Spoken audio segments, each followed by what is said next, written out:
Yo, Hey guys, Dungeoneers. welcome to Table Scraps. Grant sucks. As he said, welcome to Table Scraps. We've got our small little group of adventurers here. We're going to play some Dungeons and Dragons. Is it going to be a comprehensive storyline? This is Table Scraps. Who cares? Let's go. So, since we're in the same world as the main campaign, if there's anyone new here who didn't know that, check us out on Mondays. Or if you're on YouTube, you can look for the main campaign that's just called The Paper Dungeon. Some crazy things are going on. It's going to be great. But since we're in the same world, Drew, you can just roll that opening clip and we can move through the fields of Rivaluna.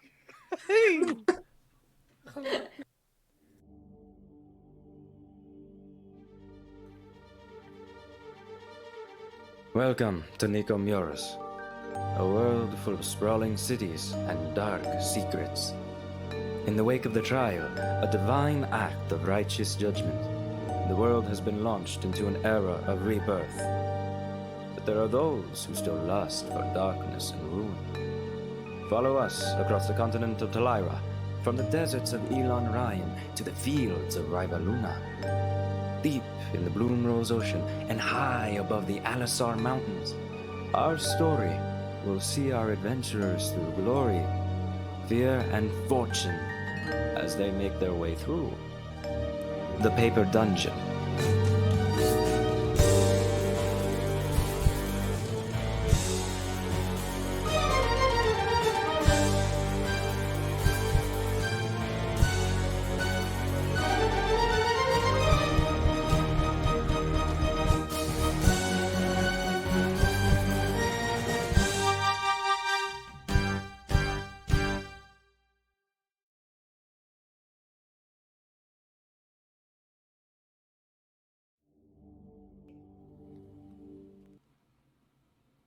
Alrighty, gang.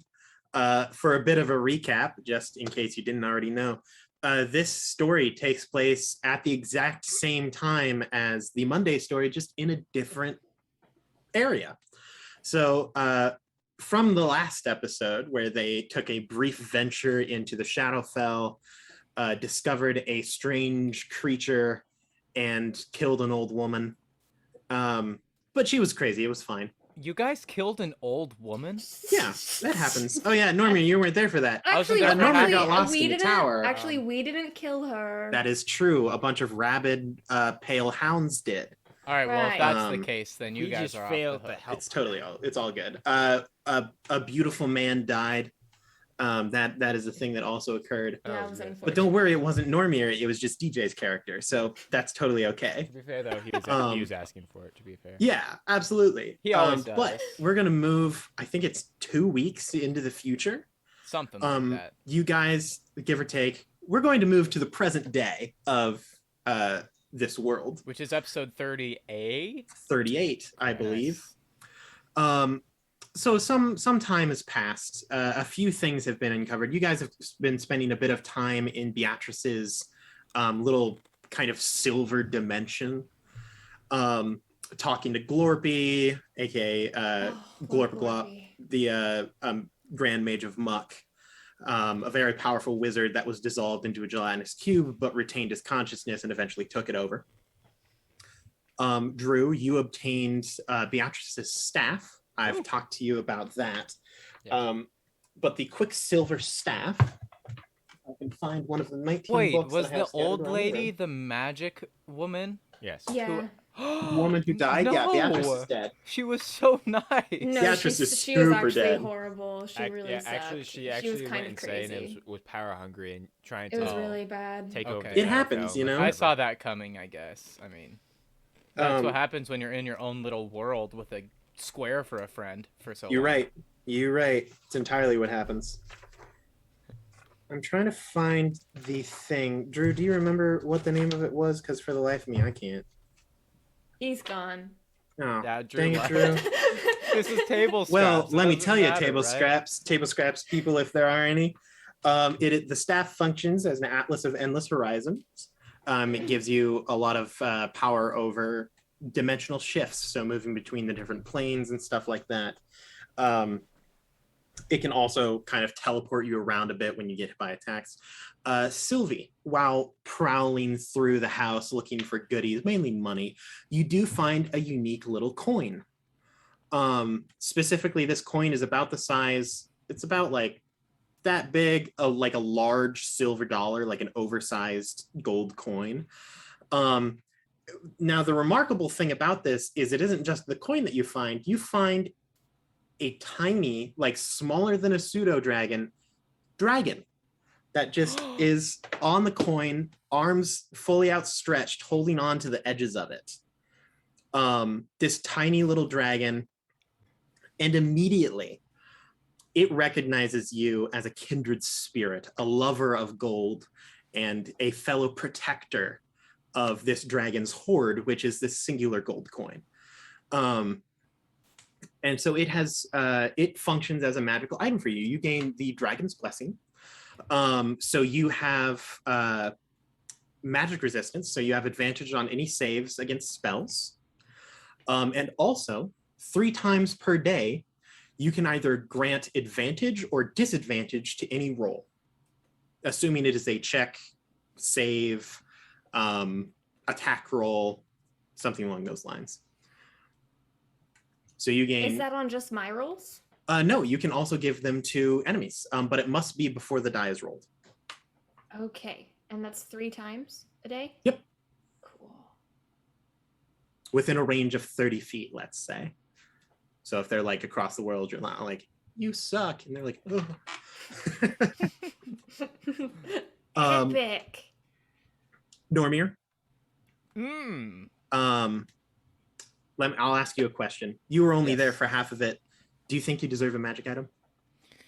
Does Normir deserve? The better question is, does Normir want a magic item? That is an excellent question. You know, what would you have for me, DM? What was the the choice? utility-wise? While he was wandering the tower, he just... Oh, happened yeah, to I'm find aware. something. I'm So- entirely aware of this. What would Normir stumble across? What would be offered to him? Oh, you find a small bit of fabric. It Sold. would be okay, absolutely. You find Oh yes, a bit of fabric. it My looks favorite. like a pure velvet handkerchief.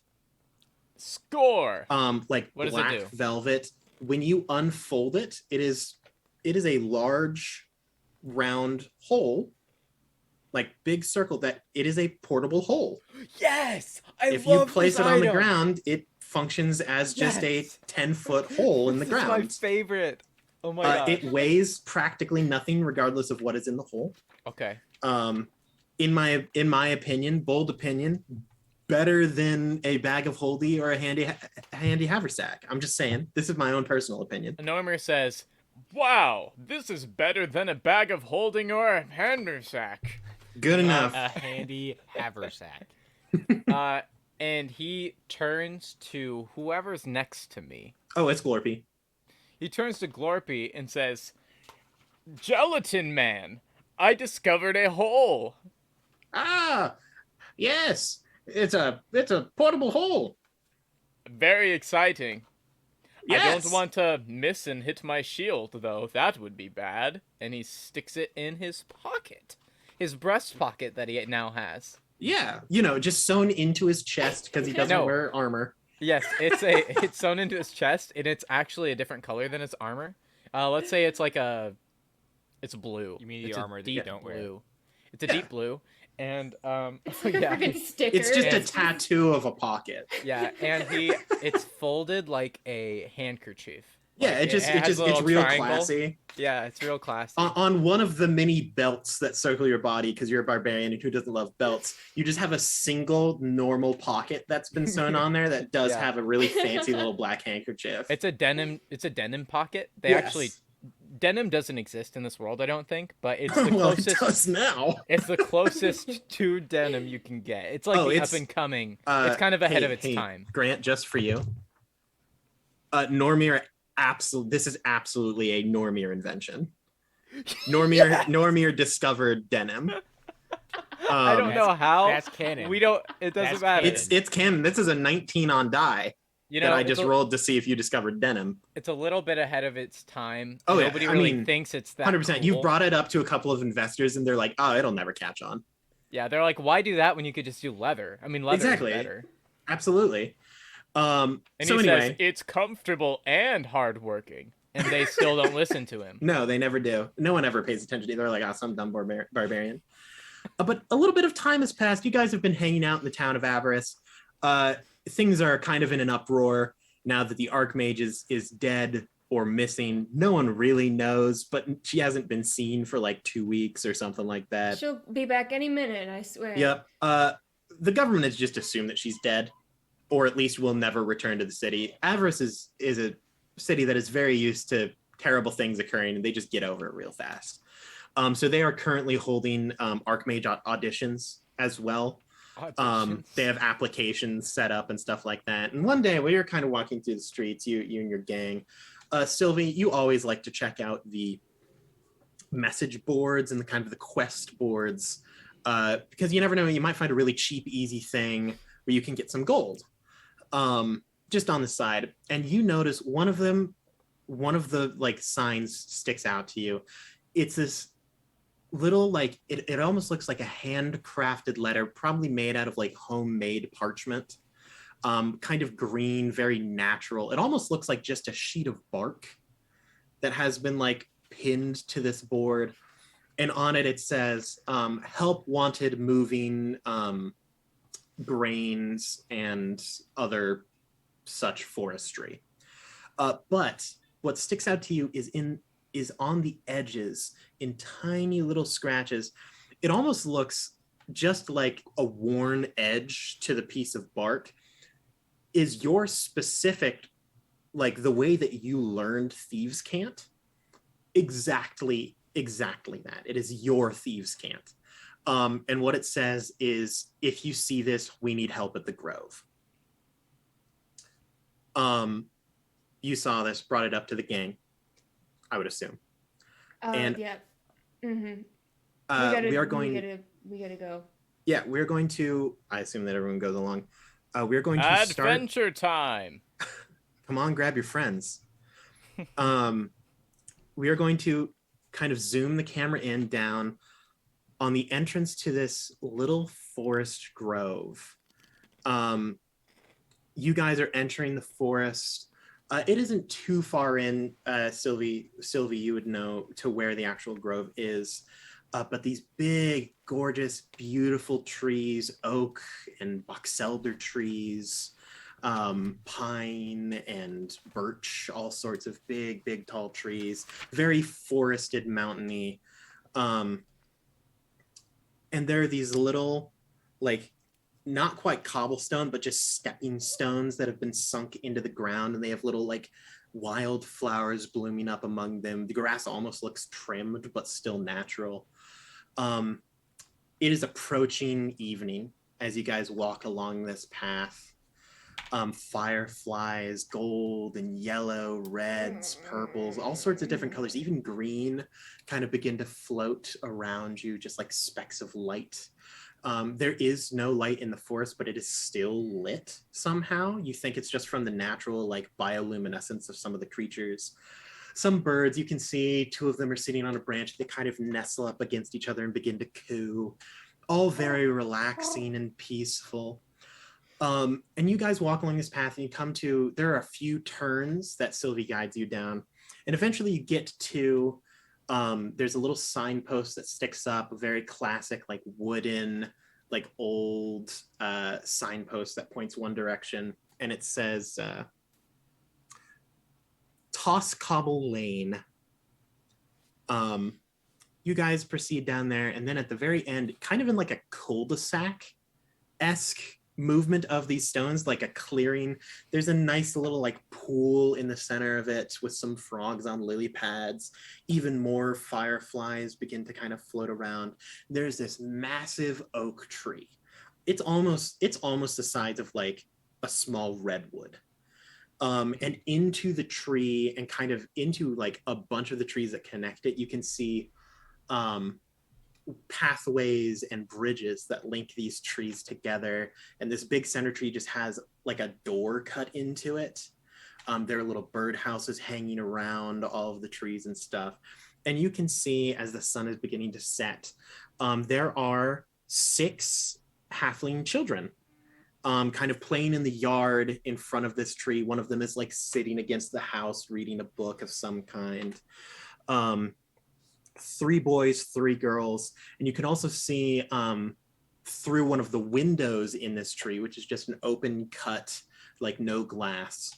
There is a kind of plump halfling woman, hair tied back in a bun with a little like a little bandana over her hair, just kind of whistling as she washes some dishes. Sylvie, you know this to be, this is 504 Toscobble Lane. Right. This is your house. Yep. Oh.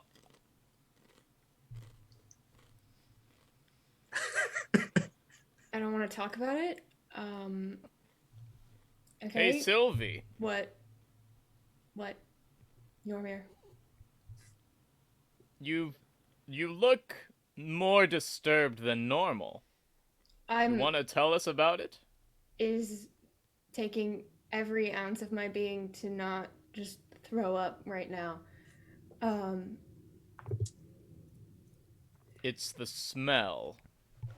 It's everything. Everything's It so does bad. smell like warm baked bread and honey. It's so bad. I hate it so much. I could use some warm baked bread and honey. How about you, Archie? And he No. slaps him on the back. No. Please no. What exactly was the reasoning for coming here, Sylvie? That's a good question. Normir, you're pretty loud. One of the kids kind of like hears you. You can tell it looks like one of the young, like not quite the youngest boy there, the one sitting against the house reading a book, kind of hears you, looks up. Immediately this like almost like cherub-esque face, little button nose, pink cheeks, huge eyes, they just widen up, they practically glow, and you just hear them yell, Sylvie, Sylvie! Oh God.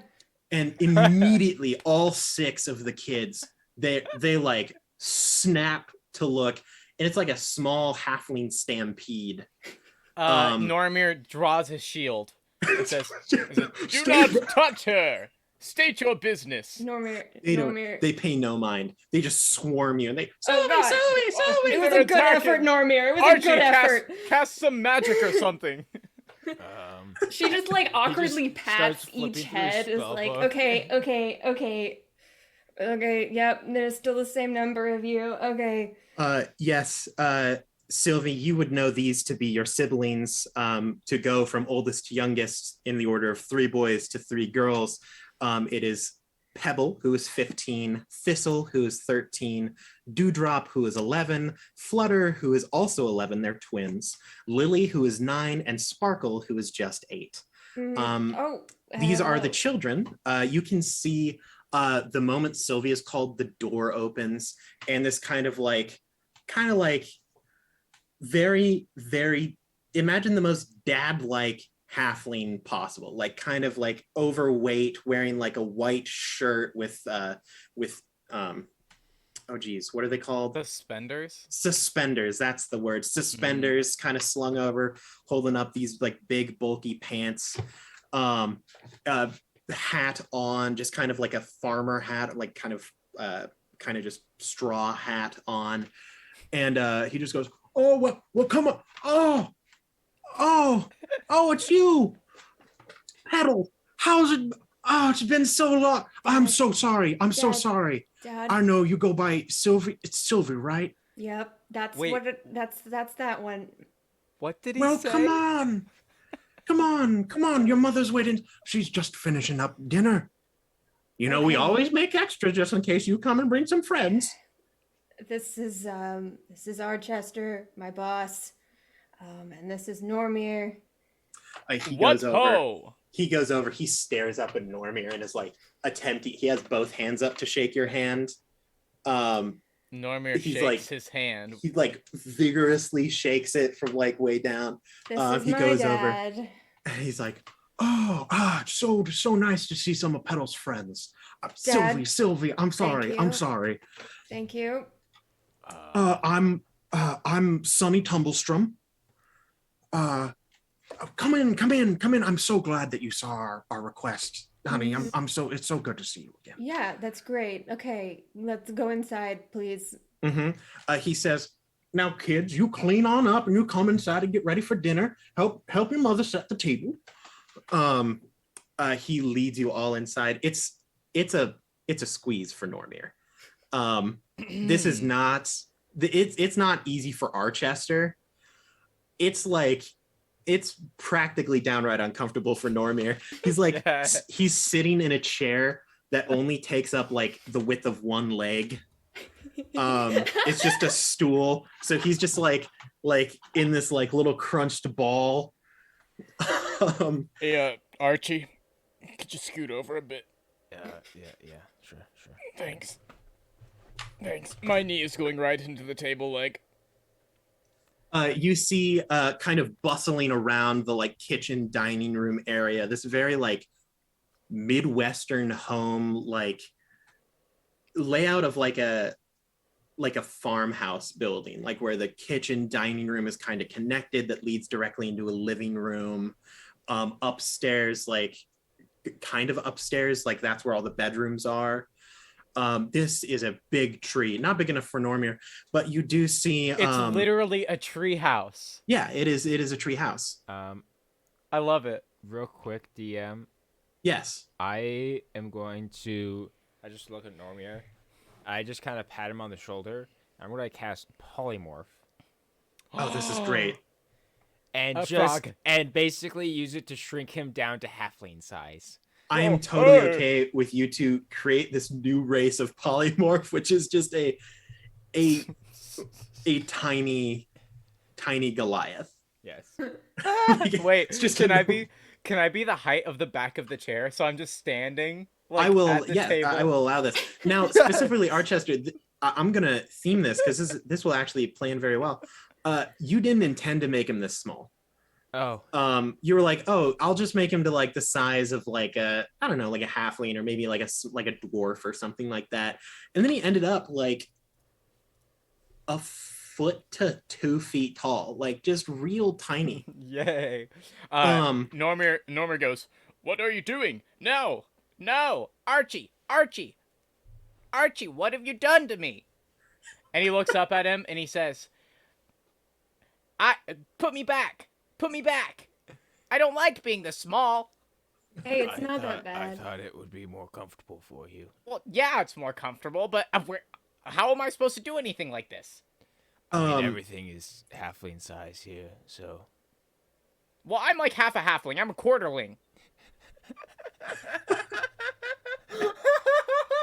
You actually see Sonny Tumblestrom kind of walk around and he goes, "Oh, well, that's just fine and dandy.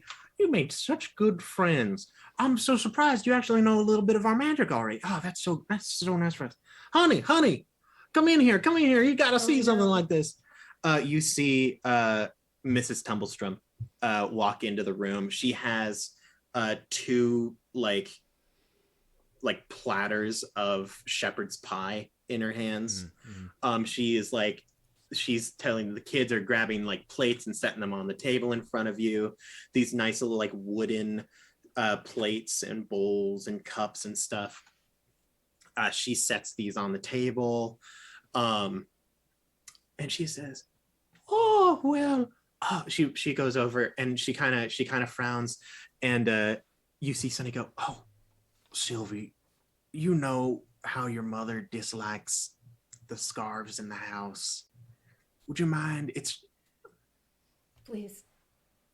It's just for us." Fine. And she'll take her hood down first, and then Sylvie, what are you doing? Your mask. It's for my mom. And she takes off her mask. Would you please describe what Sylvie looks like without her garments? Chubbiest little rosy No! cheeks, little button nose with like little freckles across, like dimples, like pouty little lips. Like she's like literally the cutest thing you have ever seen. What? What? Um, Normir goes, Sylvie, you're adorable. No, I'm not. I'm not adorable. You're so cute. Sylvie, you see your mother, Rain Tumblestrum, come over and she says, "Oh," she pinches your cheeks and does the like mom thing. And she's like, "Oh, it's been so long." She brings you in a deep hug. She's like, my little girl has grown into such a fine woman. It's so good to see you, Petal. I'm sorry. Come on, Sylvie, you made me Sylvie. take the mask off. I know. I'm very sorry. I'm really trying, dear. I'm really trying. Are these your friends? And she immediately turns and she's like, "Oh, well, it appears that you've had some shrinking magic cast on you."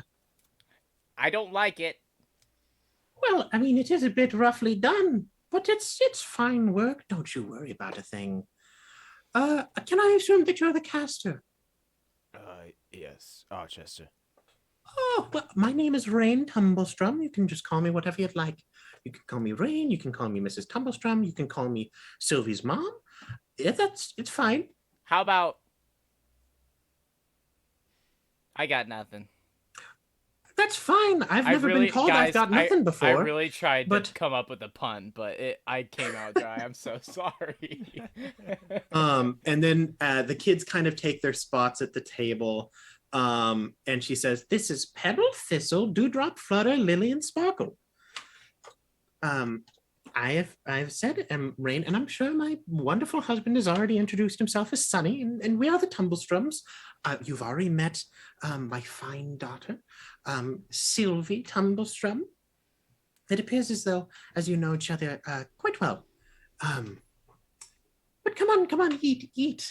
I didn't make all this food for it to just go to waste." She sits down. They kind of sit opposite ends of the table, and the kids are just snarfing down food. It is aggressive. You can see like Dewdrop and Flutter sit next to each other, the two twins. You can tell Dewdrop is the youngest of the boys. Flutter is the oldest of the girls. You can tell that they're twins just by even like they are almost identical, just in the way that they eat and move, and they'll like fight over the other person's like plates and stuff. Thistle seems kind of reserved. Thistle was the first one that you saw kind of run over and yell Sylvie. The second oldest boy is what you would assume Thistle to be. Kind of has darker hair, hangs it a little low, and keeps like looking up at Sylvie from like a few seats away. Pebble is the 15-year-old boy. Hardier. Looks like a pretty strong growing halfling, right at that like freshman age. So a bit of a punk, but good kid all in all. Lily is the second youngest girl. Just, you can tell out of all of the kids, they don't pick favorites, but if they had to pick, it would be Lily. Like anytime Lily's plate gets done, they're like, "Oh, Lily, would you like some more food? Or do you need any salt, hun?" Or anything like that. And then Sparkle is the youngest of all the kids. Absolute ray of sunshine. Like super pumped to be here. She's like talking all the time. She keeps turning to like Normir and she's like, "Are you really? When I saw you're so big. You're so tall. I didn't even think. I am. You're like a tree. You're like a huge tree. That's wow." And she's like ecstatic. Edward, that's so funny. Normir is loving it too. He's like, "Yes." She's like, "Have you ever fought anybody? You have like a big." Oh yes. I have seen Sylvie just climb people's shoulders and stab them through the neck. Immediately, Thistle is incredibly interested. The parents kind of give each other a look and then just go back to eating. Thistle is suddenly incredibly invested in this story. But all of the kids are like, oh, tell us your adventures, like tell us all the things that you've done. Like, oh, the only one who doesn't seem like super pumped to hear all that Sylvie has been doing is probably Pebble, the oldest, who is just, They have a rocky relationship. yeah, you could say that. Oh my goodness, Grant. Thanks. You finally got your pun. I'm so I know, so- it took a while. But eventually, dinner begins to wind down. It was a huge meal. There was shepherd's pie, baked beans, like Jello and a cottage cheese. Has a flashback to Globa guy, whatever. his Glorp name glob, was. yeah. Yeah. Glorpy. Yeah, it's big Midwestern meal. If you can think of a potluck, it's a potluck done by two people. Yes. Eventually, dessert comes and she has made like fresh baked apple pies. Everyone is super excited about them. Even Rocky? Oh, look, Or Pebble Pebble. is really excited about the food. He just doesn't seem that interested in stories about Sylvie. Okay, All of that the other makes kids sense. are super interested to know what Sylvie's been up to, some more than others. Thistle seems downright entranced. Anytime that you're like, oh yeah, no, Sylvie killed like 18 people, Thistle practically faints. And we have this move where she's on my back and I just throw her and then she just goes right in their face and stabs them through both eyes. And they're all like, yeah! That's what I picture. Yeah, they're like, yeah! Like Thistle does like for a moment pass out and starts like foaming at the mouth. And they're like, oh my God! Normir's also Like, just wakes up. screaming. He's like, yeah, no, you are beloved by these kids by the end of the Yes. meal. But eventually the meal kind of winds down. And the parents say, oh, all right, kids, wash up, clean up your dishes, and start getting ready for bed. It's getting pretty late, and we have some talking to be done with Sylvie and her friends. So you know the drill by now. You're grown children, which is a little bit of an mom, oxymoron. Melora. I wish. I love the accent. Look, it felt cute. Dinafesh, man. Dinafesh. Didn't fish. I have a squirrel. This is the forest accent, I assume. Yes. Like that's if you're it. born and raised in the forest, you sound vaguely Scottish. Sounds about right. But all the kids kind of grab their stuff and leave. They pick up their little wooden plates and everything, head to the kitchen and kind of throw them. They do have some form of plumbing, but you're not entirely sure how it works, where they do have a sink that has water in it. It's not just like some random basin. But they all begin to head upstairs. You can hear some of them walk across the ladders to other trees, some of the older ones. And eventually they all clear out except for the three of you and the Mr. and Mrs. Tumblestrom. And Sunny kind of looks at all of you and just says, well, now that the fun and games are all done, I suppose we should probably get down to business. Once again, Sylvie, thank you so much for responding. It is actually pretty urgent. Well, Dawn contacted us a little bit ago, and it turns out that there was a bit of a scuffle. Well, I don't know if a scuffle's the right word, but someone tried to assassinate the Chestnut King. And they're requesting some outside help to kind of solve what's all going on here. And I figured that since you knew Dawn, we can't really go right now. There's a lot going on. We could really use your help, you and your friends. Okay.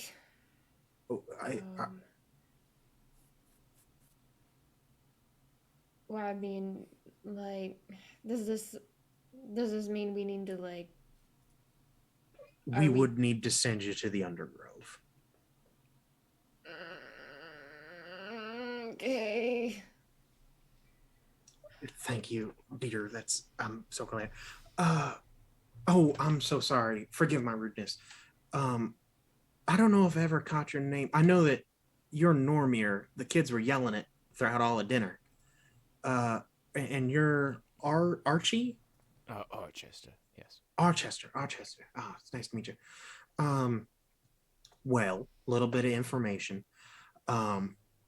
Me and my darling wife here are grove guardians. We guard the grove of this forest. Kind of druid-esque. But and this is a pretty big secret, so you can't go telling everyone out there in the big world. There's kind of another world called the Undergrove that kind of links a lot of these druid groves together, filled with just a whole bunch of other people, whole different economy, whole different everything. And it's our kind of job to make sure that it stays safe and that nothing too bad goes on, nothing disrupts the big world up here. But sometimes we need to send some people down to the Undergrove when events happen. We can't go there ourselves. So would you mind helping out our baby girl kind of get this done, keep her safe and everything like that? I would be happy to give whatever assistance I can. Oh, that's so kind of you. I'm so glad that you made such good friends. You did a good job out there, Sylvee. And good job out in the world. And this king, is he a noble king? Oh yes, he's an Archfey. Well, it's an Archfey different than what you folk would know of. It's they have a whole different pantheon down there. Whole different kind of situation. Well, if it's a king worthy of saving, then count me in. Oh, he's a very kind king. He's a little bit strange, but he's a good man. He's a good man. But the faster we can get to it, the better. I would suppose. Is that all right with all of you? Once we get there, am I looking for Don? What? Oh, he'll meet you. He'll meet you at the gate. Okay. Alrighty, well then let's get to it. I hope you didn't eat too much because it's going to be a bit of a ride. I couldn't eat much as it is, so. Yeah, I mean, yeah, that happens when someone who doesn't quite know their shrinking magic ends up here in the Grove. Sometimes they shrink the wrong things, wrong places, wrong times. Embarrassing. But they kind of stand up and beckon you outside the house around to the back, where it kind of looks like a cornucopia of vines that have grown into this kind of spiral. I mean, it's literally just a cornucopia. It stands at about 4 feet tall at the highest peak of the cornucopia. And then the smallest is probably about, the tail of it is also hollow. And it looks to be around 6 to 8 inches tall at the end. And there's an opening at the end as well. And they say, well, don't worry about a thing. Sylvee, you know the deal. You can kind of guide him through. You've been to the Undergrove before. Stay safe. We wish you luck. And say hello to Dawn for us. It's been a long time since we've talked in person. Things have been crazy recently. Okay. Right. Sounds good. Yep. And so all you got to do, we'll do our magic over here, and then you just walk on through that cornucopia, and you'll be in the Undergrove. Okay. Alrighty. Great. So they stand to either side. They rest a hand, one on kind of the center of their chest, their other hand on the side. Sylvee quickly throws her mask back on. Yeah. And they put their hand on each side of the cornucopia. It kind of begins to glow with this blue and green magic that begins to move around and spiral down these vines. little flecks of gold splint off. I assume that all three of you go through the portal. Yes. You're like, no, never mind.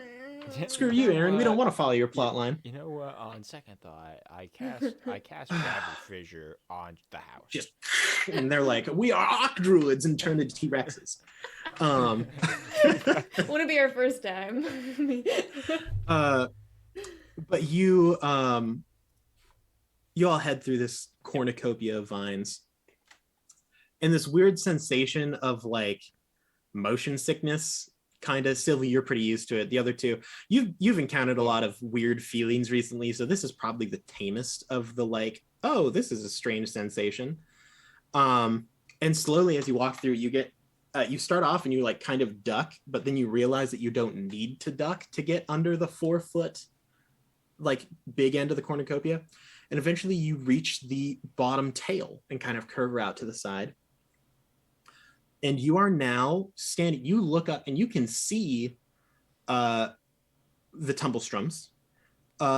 You are not bigger than them anymore. You would say that you're probably around maybe 4 to 6 inches tall. What? I released the spell on Normir. Yeah, Normir, you're now like a half an inch. You just hear him going like, And you grow back to your natural height. So you're around 6 inches. Sylvie, you're probably around 3.5 to 4. And then Archie, you're sitting at a solid 5. oh, thank goodness, I'm back to my... And then he Yeah. looks up and he's like, dang it. But you see that they're it looks really slow to you because they're really big now, but they're waving and smiling at you. And then standing off to the side, you notice 2 other figures. One of them appears to be like a mosquito. It's a mosquito standing in like on like 2 legs.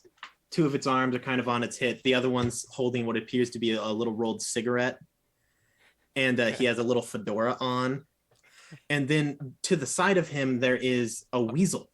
What is this? A weasel. He is also wearing a little coat and has what appears to be the coloration of his fur makes a little like pencil mustache right above his mouth. And you just hear him say, "Ah, Sylvie, it has been so long. Hi, Dan. Come to your uncle. Come to your Uncle Don Weasel. Hi. Wait, he She is your comes uncle? over. Adopted." And he Oh. brings you into a big, soft, warm hug, and says, "Oh, I'm so sorry. I know that you do not like too much displays of affection. I can understand you there. It has just been a very long time since I've seen my favorite adopted niece. Mm-hmm. Of course, I assume that you have not yet met because I did not have him when you were still here. This is my secretary, Buggle. He is a mosquito." And he just goes, yeah, boss. Yeah, I'm Buggle. Nice to meet you. And he Hi, like blows out Buggle. some smoke. He's like, "Don't worry, it's cloves." Whoa. Okay. He says, "Yeah, I'm trying to kick the blood habit." Good on ya. I To be don't fair, like though, mosquitoes. It's actually female mosquitoes are the only ones that suck blood. So for me, it would actually be mainly tree sap because the sugar content is higher. Hey, nice. Yeah, I know. Let me tell you, females, real bloodsuckers, huh? He's like, "Yeah, don't tell my wife that." Don't tell my wife I said that. But you see Don Weasel and say, "Ah, it appears that you have brought some friends along with you, or perhaps some employers, or perhaps some of your subservient workers." This is Archester, and this is Normir. "It is a pleasure to meet you too. My name is Don Weasel. This is Buggles. He is my secretary, also my bodyguard. He is not very good at it." And you hear Buggles go, yeah, boss. I'm not very good at it." And Don Weasel says, "I'm sure that the Grove Guardians have somewhat informed you of the situation at hand, but please follow me into the Undergrove and I will explain further." And he begins to walk off into the forest. As he walks off, Sylvie just turns around to Archester and Normir and just mouths, "Tell no one about this." And then turns and continues to follow. I see in my head she turns and Normir and Archester, right? Yeah. You can Normir see and his name. Archester just like turn to each other and then say nothing and just slowly yeah, start just following slowly, her. yeah, Like, exactly. Like, what is like happening? Whoa. Archester makes like a scribble like in his book and starts walking forward. And it's just a scribble. He just wanted to look smart. Yeah, it's just a wiggly line. No, it's a coping mechanism for like he just felt stressed, and so he's like pretends like he writes something, and then just keeps walking. So you guys walk into the forest, and you can actually tell that you couldn't see this when you were in the big world. But here in the Undergrove, you can see that there's actually like a thriving, almost like cityscape that spans the entirety of this grove. You can see a lot of the fireflies that were kind of buzzing around you on the way in from this distance. You can see that they're all carrying like briefcases. You would not believe your eyes. And are all moving in 10 like million fireflies. similar lines. It almost looks like you see one of them go, "Hey, get flying! I've got work to get to." And the other one turns around and he's like, I'm trying to do, we're all stuck in traffic here. And like, We're all stuck in traffic. and like, they're just, and you can see basic like movements of traffic as like ants are like, 2, 3, 4, for the queen, for the queen. And they like move along this pathway. I love it here. It's a beautiful like Fantasia land of wonder. You can see that there are rabbits here in the Grove. Like, people seem much more excited to be here. Like, there are squirrels and rabbits that move and they throw like little like maybe like glitter or petals into the air and kind of dance around.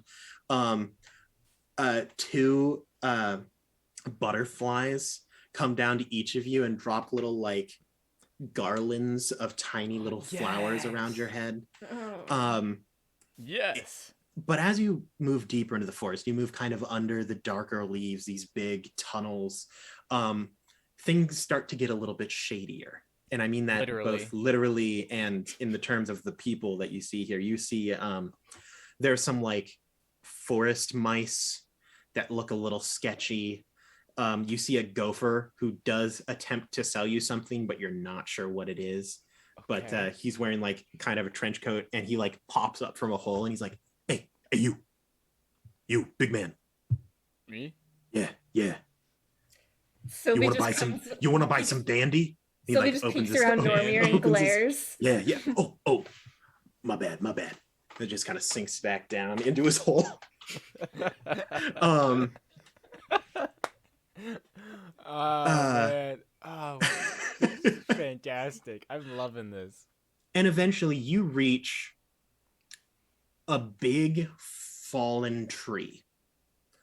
It has been hollowed out. It's rotting on the sides, but you can see that there is like glow coming from inside of it, like a warm, like quite firelight. But like just kind of a warm glow that moves and shifts inside of it. You can actually see that there's an entire like grove of these like kind of dead or old trees and branches that have fallen that has been turned into what you can kind of assume to be like basically the forest equivalent of like Bad Town, New York. Like it's like not great. Like you can see there's a lot of like centipedes and like big long crawling bugs and like moths that like flutter around. Now on the walk here, Don Weasel has been kind of explaining the situation. And he says, well, recently, there's been an attempt on the life of the Chestnut King, a patron of us, an archfey of the Undergrove. Powerful man. Good man. But yes, it was not good. He was at a fight, you see. A big deal here in the Undergrove.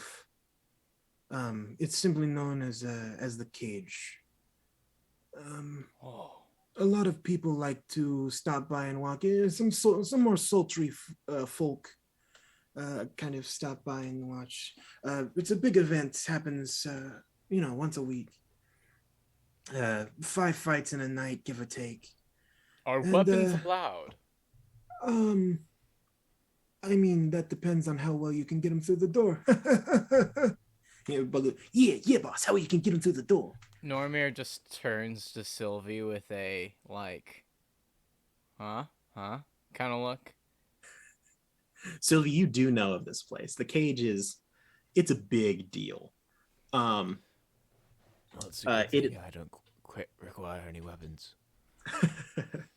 That's He's like, yeah, fact. you do seem like one of those bookish types. Yes, that's Yeah, correct. yeah. My I brain is hate my you weapon. people. That's terrible. Terrible. But hey, you're friends with my niece, so I'm glad to meet you. But yes, Chestnut King, he attended the fight just this past little bit ago. He lost. Oh, no, he wasn't fighting. He was just in the crowd. Oh. He had the ringside seats, you see. So we've apprehended the suspects that we think are probably there. But they ain't talking to us. They know us too well. They know our tricks, their moves. Now you may ask, why? I, Don Weasel, crime boss extraordinaire, would be participating and assisting with the police in a matter regarding an attempted murder. Right. I'm kind of wondering why you need me for this too. Well, when it comes to the Archfey, we gotta ask the higher ups, the Grove Guardians. It's a very important part of their job. But apparently they're all caught up doing some sort of thing with the High Council of Archfey right now. And so it looks like you were the main one that they could send. Okay. Also, it's very good to see you. I know I've said that before, but wow, Yeah, it's good to see you. you've grown too. into a fine young woman. Yeah. Also, I love the scarf. Thanks. Out of game. But yeah. Guys, I'm waiting for this Archfey just to be Ginger. I wish. Like, I Aaron, wish. this was your. I'd say this No, is a here. missed opportunity. Aaron's Okay, just let's be clear suggesting here. Something. I'm not allowed to touch anything that's actually in the main campaign. Yeah, but that's Now- more of a guideline. Now I yeah, can no, put that's- things in yeah. the world. They're more like I can put guidelines things in the anyway. world that DJ can then use to his heart's content. If he wants to be like, oh, you mean to tell me that there's a library filled with incredibly dangerous books and arrows that can murder things at will and have sentience? And guacamole that costs And- something that is unknown. Who knows? Then he can. But I can't take something from DJ's game and just turn it. Now, if DJ decides to make Ginger into an Archfey of the Undergrowth, I mean, hey, I'm not going to stop him. All right. Also, so- specifically, Sylvie, you do know that your coin did not shrink down with you. You still have its benefits, but as you left, there was just a big coin with a dragon on it. And the dragon is now much bigger than the rest of you. Oh, And it does maintain its connection with you. You can actually, if you would like, you feel as though you could form a telekinetic, telepathic conversation with it if you wanted to. Oh, okay. Now that you are within the realm of the small where this dragon resides. Heck yes. That is a definite potential thing that you could look into. I would love that. Don Weasel says, yes, although I do run the criminal underworld, we kind of have an agreement with both the Grove Guardians and the police, basically the security force. Basically, we make sure that the crimes don't harm people that aren't involved in it. We don't do anything too big. We don't hurt the little people. And in response, they kind of stay out of our business. They let a few things go down. We help them where we can. If the city's in trouble, we use our funds to help it out. They let us get away with a few things. When it comes to the Archfey, though, you know, our lives all depend on it. On the Archfey, they are very Right. gratuitous benefactors of us. So we're glad to help the police in a situation like this. So the king So- of the chestnuts, Yes, the Is- Chestnut King. he has fallen. Oh no, he's still alive. He's just not in a great way right now. But yes, no, he lived. His bodyguard was very successful in keeping him alive.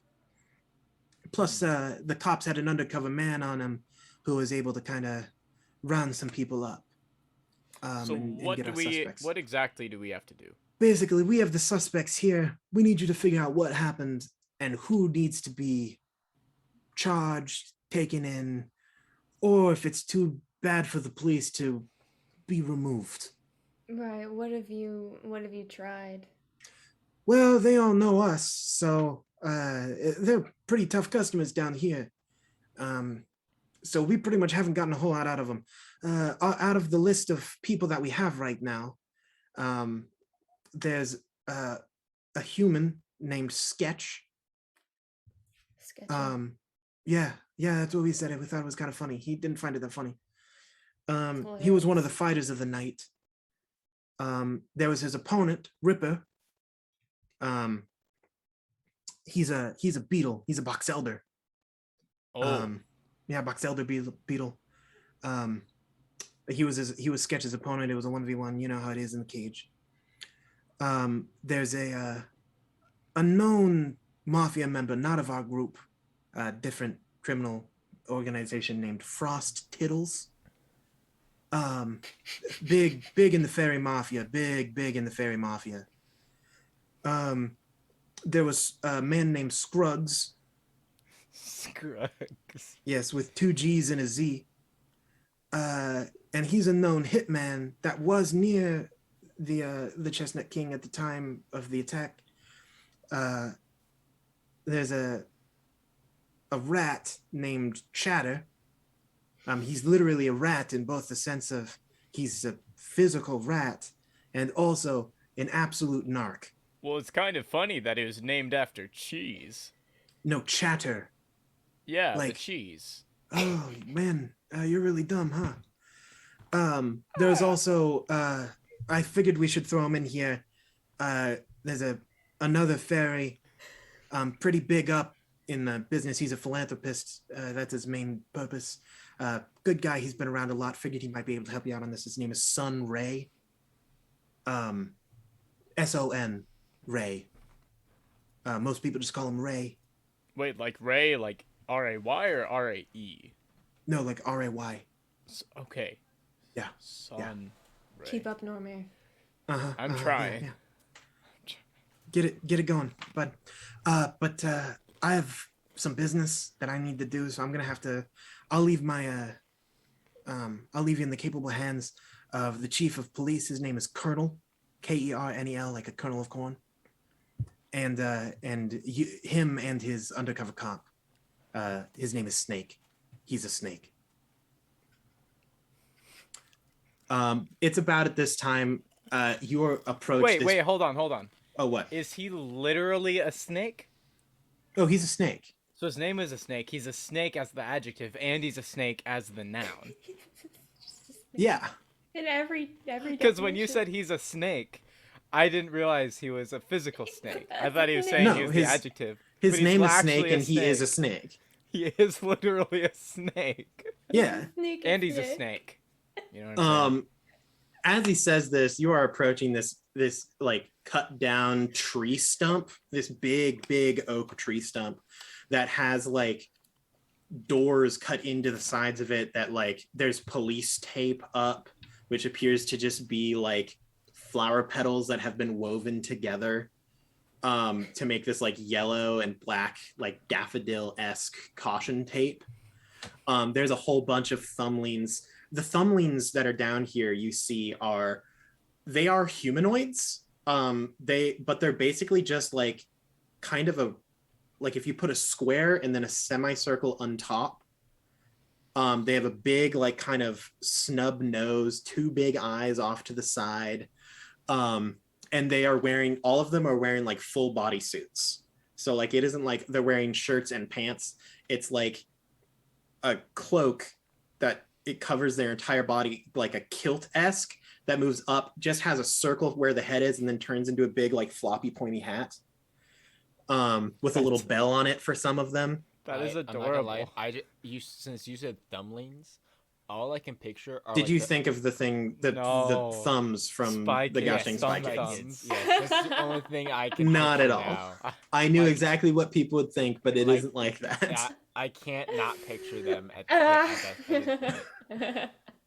But yeah, there are thumbwings. There are other, like, you see people that are still like, they're not as much like taking testimonies right now because it's probably been like a day or so since this event has actually occurred. There are still a few people you can see sitting on the back of these like kind of like paddy wagon-esque vehicles that have like acorn tops for wheels, and just made out of little twigs and leaves and stuff. But they lead you to the front, and you can see that there's a kind of a bigger thumbling, big handlebar mustache, has what appears to be you're not sure how he got sunglasses, but he does have big sunglasses on. He is in kind of like those like construction worker warning vests, the like bright yellow and orange. He's wearing that, but it appears to be made out of an actual kernel of corn, like dried corn. And underneath, he has just like a black bodysuit on. His hat isn't as floppy. It kind of like goes to a rounded bowl. And you can see, I would say standing, but they don't have limbs. So laying next to him appears to be, in the normal world, it would be a corn snake that's maybe like 4 inches long. In this world, it's like the height of you, a massive python. It is wrapped up in like a sleek black jumpsuit for a snake. And it does have on what appears to be, they are raised right now, but they look like night vision goggles. And as you That approach, must be Snake. Oh my god. you hear the Oh the my snake goodness. go Aaron. Colonel. Aaron. Colonel, I think that the hired help is here. Wait. I should have seen it sooner. I should have seen it sooner, Aaron. Is the snake a snake based on Snake? I don't know what Yes. you mean. Yes, it is. It is. You are right, Nylith. It is Solid Snake, the snake. No, Solid Snake is my uncle. What are you, My flimsy God. snake? My gut hurts. No, from I'm a laughing. corn snake. But Colonel turns around to face you guys and says, "Well, it seems like you're the Grove Guardian and their friends, right? This help that we were sent. Yeah, It's nice to see you. My name's Colonel. This is Snake." Sylvie. Shakes your Wait, hand. you and says, said they don't have limbs. "Oh no, the snake doesn't. Oh, Because the it's a snake snake. doesn't. Okay. The 'cause snakes don't have arms. I was wondering, how did the thumblings move? They just roll. But since it makes more sense that they have little limbs. No, these Okay. are just humanoid creatures that are just very strangely I proportioned. pictured like Expect some art in the next week of thumblings. you know those beans that you knock over and then they stand back Yeah, up. the weeble wobbles. That's what I pictured in my They head. are. Imagine a weeble wobble with arms and legs, and that's pretty much what thumblings look like.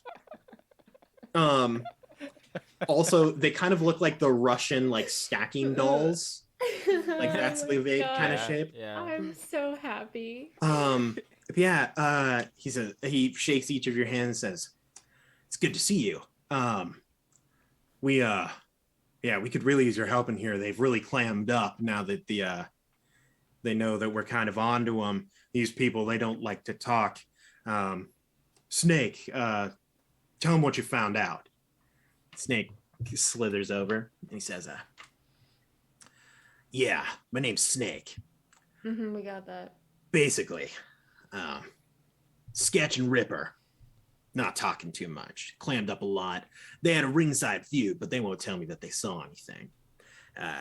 For Sketch, I'd assume that it's kind of a respect kind of deal. Doesn't think that I could take him in a fight. He's wrong. Ripper, I don't know. Not a great guy all around. Doesn't like to snitch. Frost Tittles, I mean, the guy's been bad from the beginning. All right. Frost, cold as ice. Cold-blooded killer, and that's coming from a snake. All right. If I were to pin one, it's probably him. Scruggs. Because of the name specifically. What? No, it's because he's a criminal. Ah.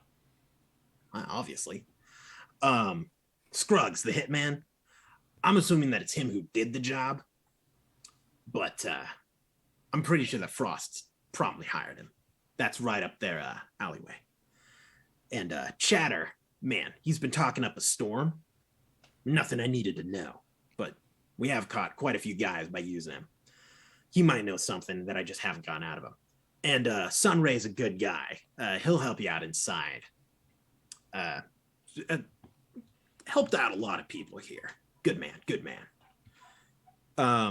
He says, but you're free to go. Talk to him as you will. I'll be scouting out the rest of the building, trying to figure out exits. Maybe if there is some other, like a second shooter, something like that. We don't want another grassy knoll situation.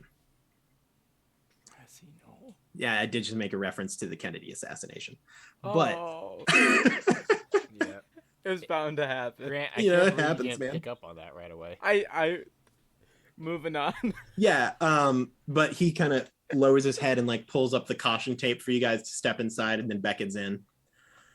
I just thought of a really bad joke I could make. Well, Good to cut filter, you Drew, off, Good filter. This is Um, table scraps, but we still gotta be mindful. No, it wasn't. No, it wasn't like that. It was just like a really bad. That was like one of your jokes, Grant. You know. Oh, you mean no. bad as in quality? like it wasn't a good I'm joke. offended. We Well, let just me met tell a you, snake Drew. who's named Snake, who's based on the character Snake, Great. I'm so happy right now. and you held Sylvie back a goes in. bad joke. You guys enter the cage. It is inside of this decrepit stump, and there is, in the center of it, there appears to be like bits of wire that they have collected and then formed into a cage. You can see the people, you can recognize them, assuming just from a glance, like they've been relatively well described. You can kind of just figure out which one is which. Sketch and Ripper are both in the cage. They appear to be not quite sparring, but like working out.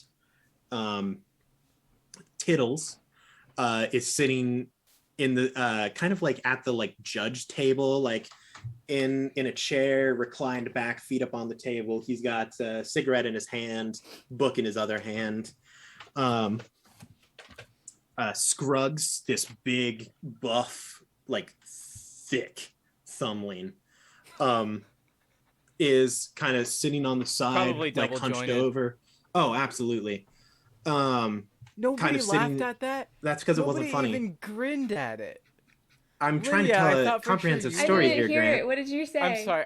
I said that he was probably double jointed when Aaron said that it was a thick thumbling, and it's fine. We can let's just move on. He's sitting at the edge of the ring, kind of hunched over, big, bulky.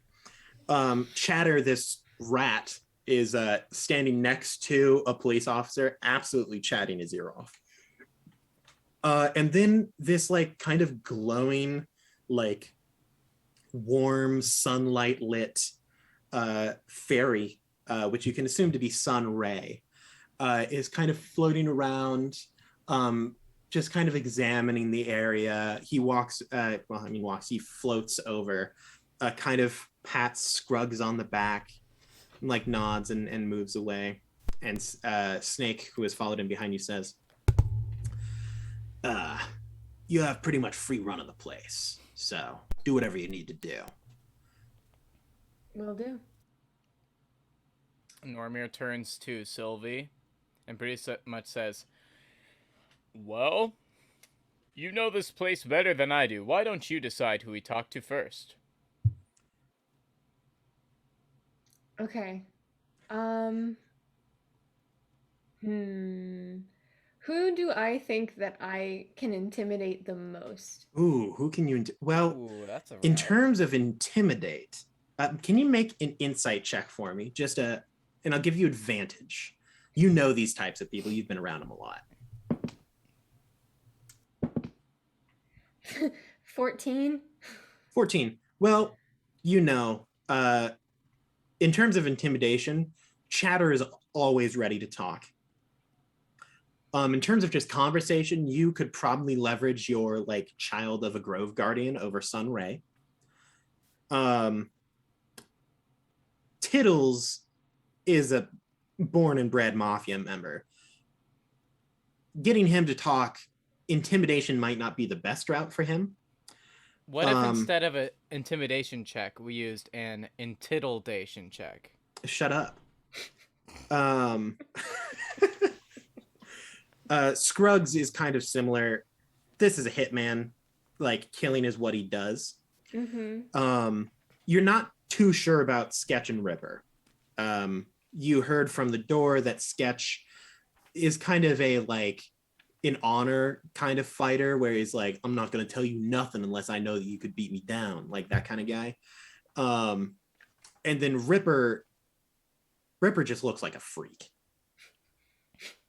This big box elder bug just looks like he's ready, like scarred up, ready to just throw down whenever. All right, I say let's start with Sunray. Seems to be Absolutely. the most helpful. Archester, put on your game face.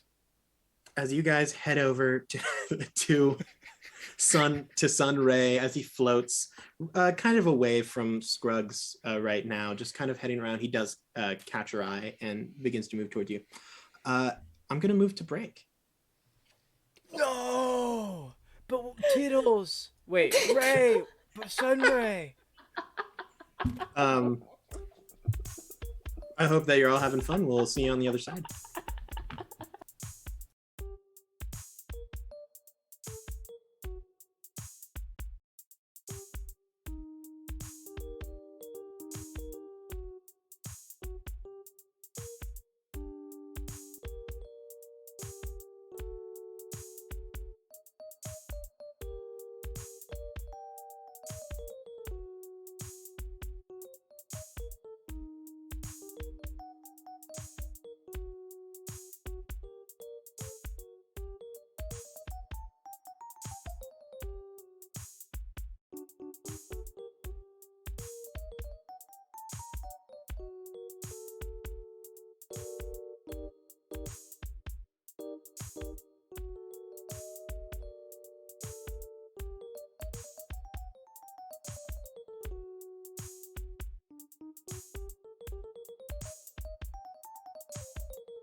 Hey everybody, welcome back to Table Scraps. Took a brief intermission because Drew had to download an update. But let's get just right back into it. Just right back into it. Our adventurers, Sylvee, Normir, Thunderfoot, Sylvee, I should say, aka Pedal Tumblestrum, and of course Archester, are now walking into the decrepit stump home of the cage. Specifically, in this episode, they're trying to uncover who attempted, out of the suspects in this room, who attempted to murder the Chestnut King. Right now, they are approaching kind of the local philanthropist, Sun Ray, a fairy, glowing summer fairy. Practically holy looking. Beams of sunlight almost just cascade off of him. He floats near you all and approaches. Good day to all of you. I am Sun Ray. Can I assume that you are the assistants summoned to help by the Forest Guardians, the Grove Guardians? Yes. Grove Guardian. Oh, yes. I have heard. You are not either Rain or Sunny Tumblestrom. Are you perhaps one of their children? Yeah. Oh, it's so good What's to it to see ya? the youngins. So good to see the young people taking up the reins of the future. Haha, reins, I made a pun. How can I Look be of here, help to you today? son. We have some questions to ask. Oh Hey, my, you seem like Normir. quite the rough type. Normir, I think this one might be best if we let Archie handle this guy. Ah, Archie. He speaks more could I your assume that to language. be you, my good sir? Yes, Archester, it's a pleasure to meet you. Oh yes, he does the floppy handshake movement Oh. where it's like it's meant to be, but they only grab like 3 of your fingers, Uh-huh. Yeah. and it's like real like loose. Uh-huh. Ew. Sun Becky. Ray is wearing these like white and gold like priest-esque robes. Appears to be an older fairy. Their wings are like dragonfly wings almost that have like golden light flecks of dust that do the design patterns in the gossamer wings. Very thin white beard, hair that has been kind of slicked back, maybe a little bit balding, and tied into a loose ponytail that falls down his back, almost to like his mid knee. He does carry like a staff that as he floats, he does move as if he is like walking. And he says, if I'm going to be talking to you, Archibald, how can I assist you? What would you like to know? Chester, I'm sorry. Your name in the Zoom call has not yet been changed back to its previous. Sorry, misunderstood. Oh, yes, I'm sorry. Yes, perhaps I could fix that momentarily. Just give me Little fourth wall break for all of you in the chat. There we go. All right. Ah, yes. Sorry, Chester. I see now the nameplate above your head has been changed. Yes, what would you like to know? I was at the fight last night. I was attempting to find young people who had lost their way to see if I could perhaps guide them back to the path of righteousness. Mm-hmm. Well, if you could just, for all of our sake, just maybe perhaps a general description of how the night was going and how things seemed to unfold. Yes. Well, I can't say that I had too great of a shot on the events that occurred.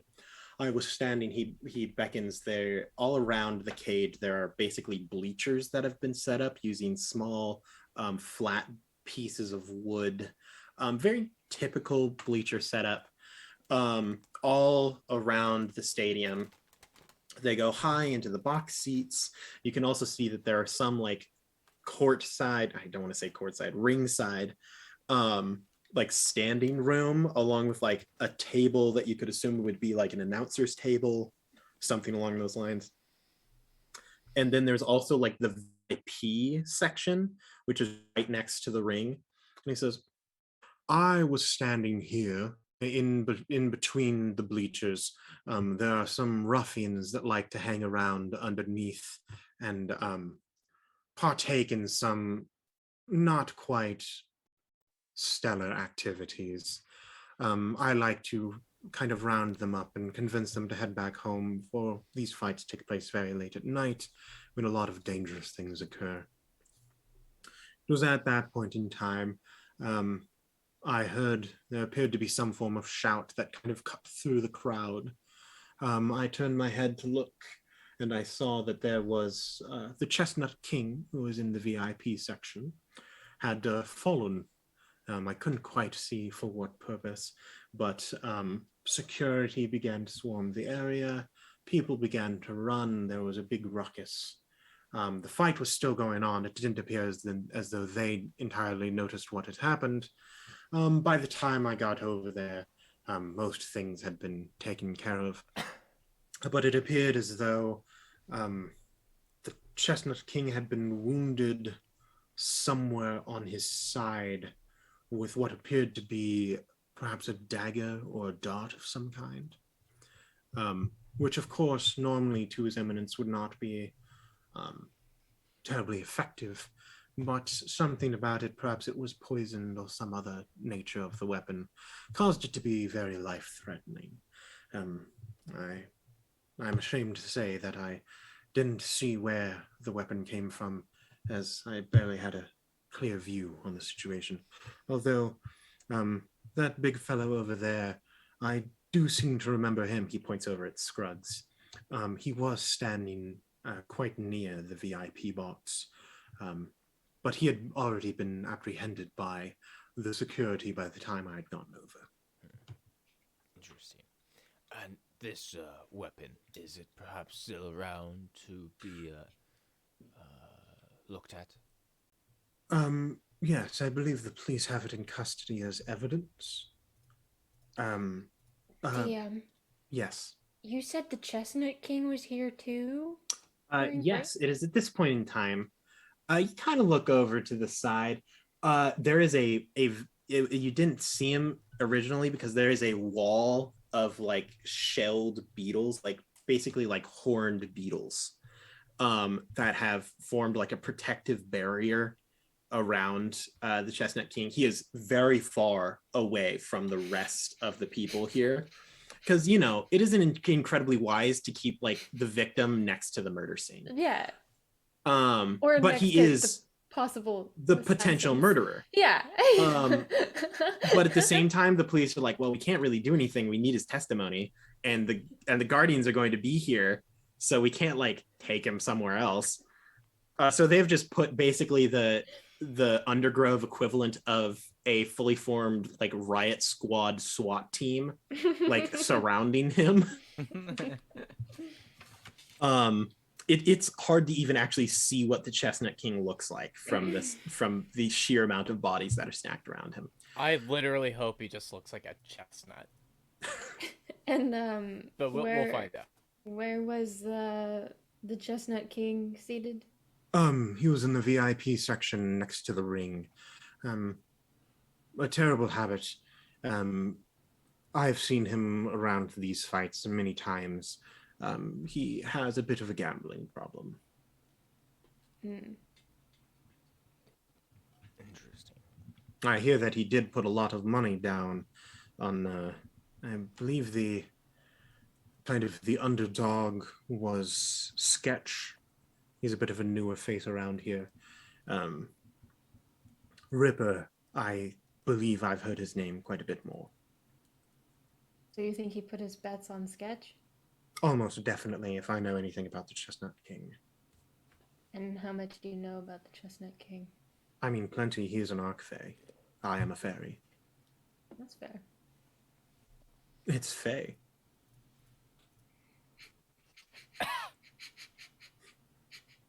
I've been working on my stand-up.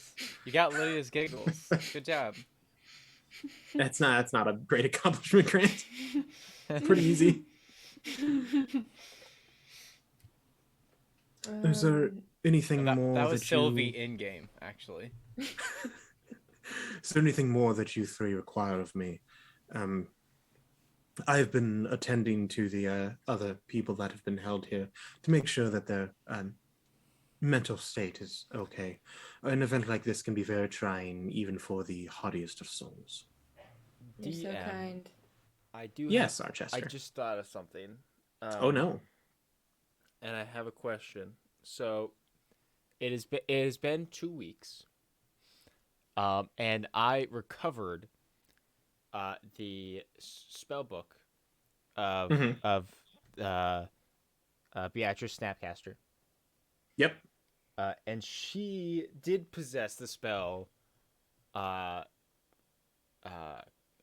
comprehend or detect thoughts. Yes.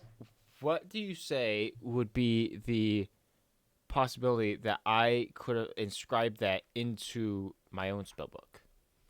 I would say, let's see, she was had access to 9th level spells.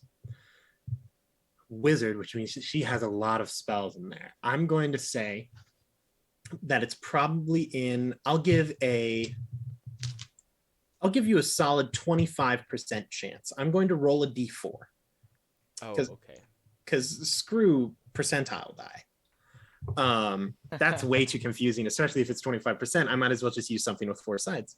On a 4, you will have inscribed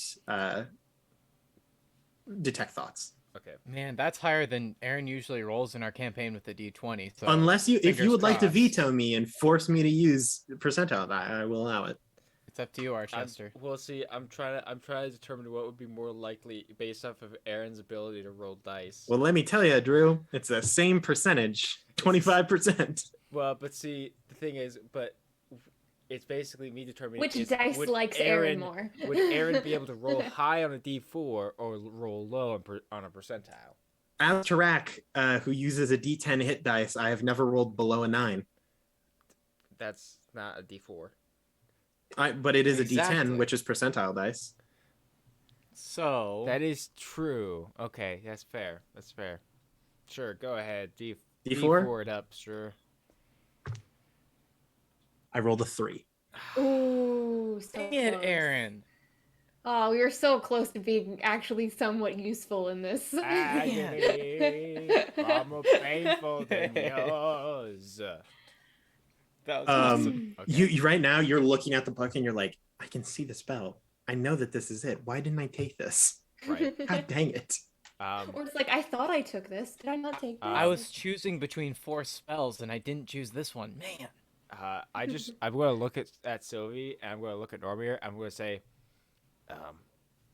here, try to find out what you can. I will be back in about an hour. And Yeah, I was going to say, you can inscribe this I was if gonna you would say, like to I take the time to I do just so. walk Okay, over to the alright, corner alright. and sit down, take out my spell book, take out her spell book, and just begin transferring. Normir leans Love over it. to Sylvie and says, "You might not even be writing anything. I think it's a coping mechanism." You do look over and you see that there are like spectral clocks that have appeared and begun rotating around them as like intense magical runes begin to like float in the air, and you're like, I Yeah, take it probably could be back. okay. nothing. Yeah. Yeah, but hey, it's a coping mechanism, right? I just like to Alright. cast minor illusion around me. Make you Sun feel like you're Ray doing something. says, if that is all, I'm going to go about my way. I'll still be here if you need to speak to me. I'm not allowed to leave. Wait. Yes. Okay, wait. Stand here with us for an hour. What? No, I we haven't can- been we can standing go- this whole no, time. And he Normir, begins to there's other- float backwards. There's other people we need to talk to, it Normir. blows Normir's mind. He has been starts flying. He freaking hasn't out. actually been on the ground. His feet were touching the floor. Normir, we're like 2 inches tall. Like, this isn't the weirdest thing that's happened today. Right. Okay. I was Alright. just trying to help out our friend Archibald. Drew just Right. leaves. He's like, all right, I don't need to be a part of this story. Bye. All right. We'll be that's back what in I'm an thinking, hour. Normir. Tell me what you're thinking, Sylvie, and don't hold back. You see Sketch over there? Sketch. Yes, he is sketching, isn't he? Archester, in his sketchiness. Sketching yeah. in that book of his. Sketcher. He's the guy all about respect. Who can take him on is worthy Archester? of his respect. No, not Archester. No, there's a Sketch. guy named Sketch. Right, Sketch. Normir. Come on, man. You gotta help me out. You gotta stay in it, That bud. guy just floated away. It really threw me off. Okay, but Sketch, that Yes. one. That one. He just looks over and says, "Hey, Sketch." All right, we're going. Okay. Sketch has hung up what appears to be like from the cage. He has hung up his own like heavy bag. Sketch is, if this was the big world, the normal material plane, Sketch would probably be about like a 6 foot to 6'2" human. Okay. Lean, but like you would put him actually probably more around 6 foot rather than 6'2". Like lean, but his body is like square. Like he's like a large boned, like big dude, but his like muscle very lean, very cut. Okay. Wearing Like just a the Pop-Tart. yeah, pretty much. Basically, like take my body type and then make me ripped. Like 6 foot, very broad. That didn't take much. You're already pretty jacked, man. Yeah, what can I say? I squatted 410 in high school. He did too. He did. I was there. Normir just kind of, after yelling his name, he kind of struts over and he like puts his arm up against the cage and he like just like flexes. flexing. The like the lats just flare out near the Yeah, and pecs. he goes like this. He says, "I hear you're a fighter." He is just going to town on this heavy bag, just boom, boom, boom, just crushing into it. But he kind of stops, like puts his hand on it, and says, "Are you police?" He goes, "Ha!"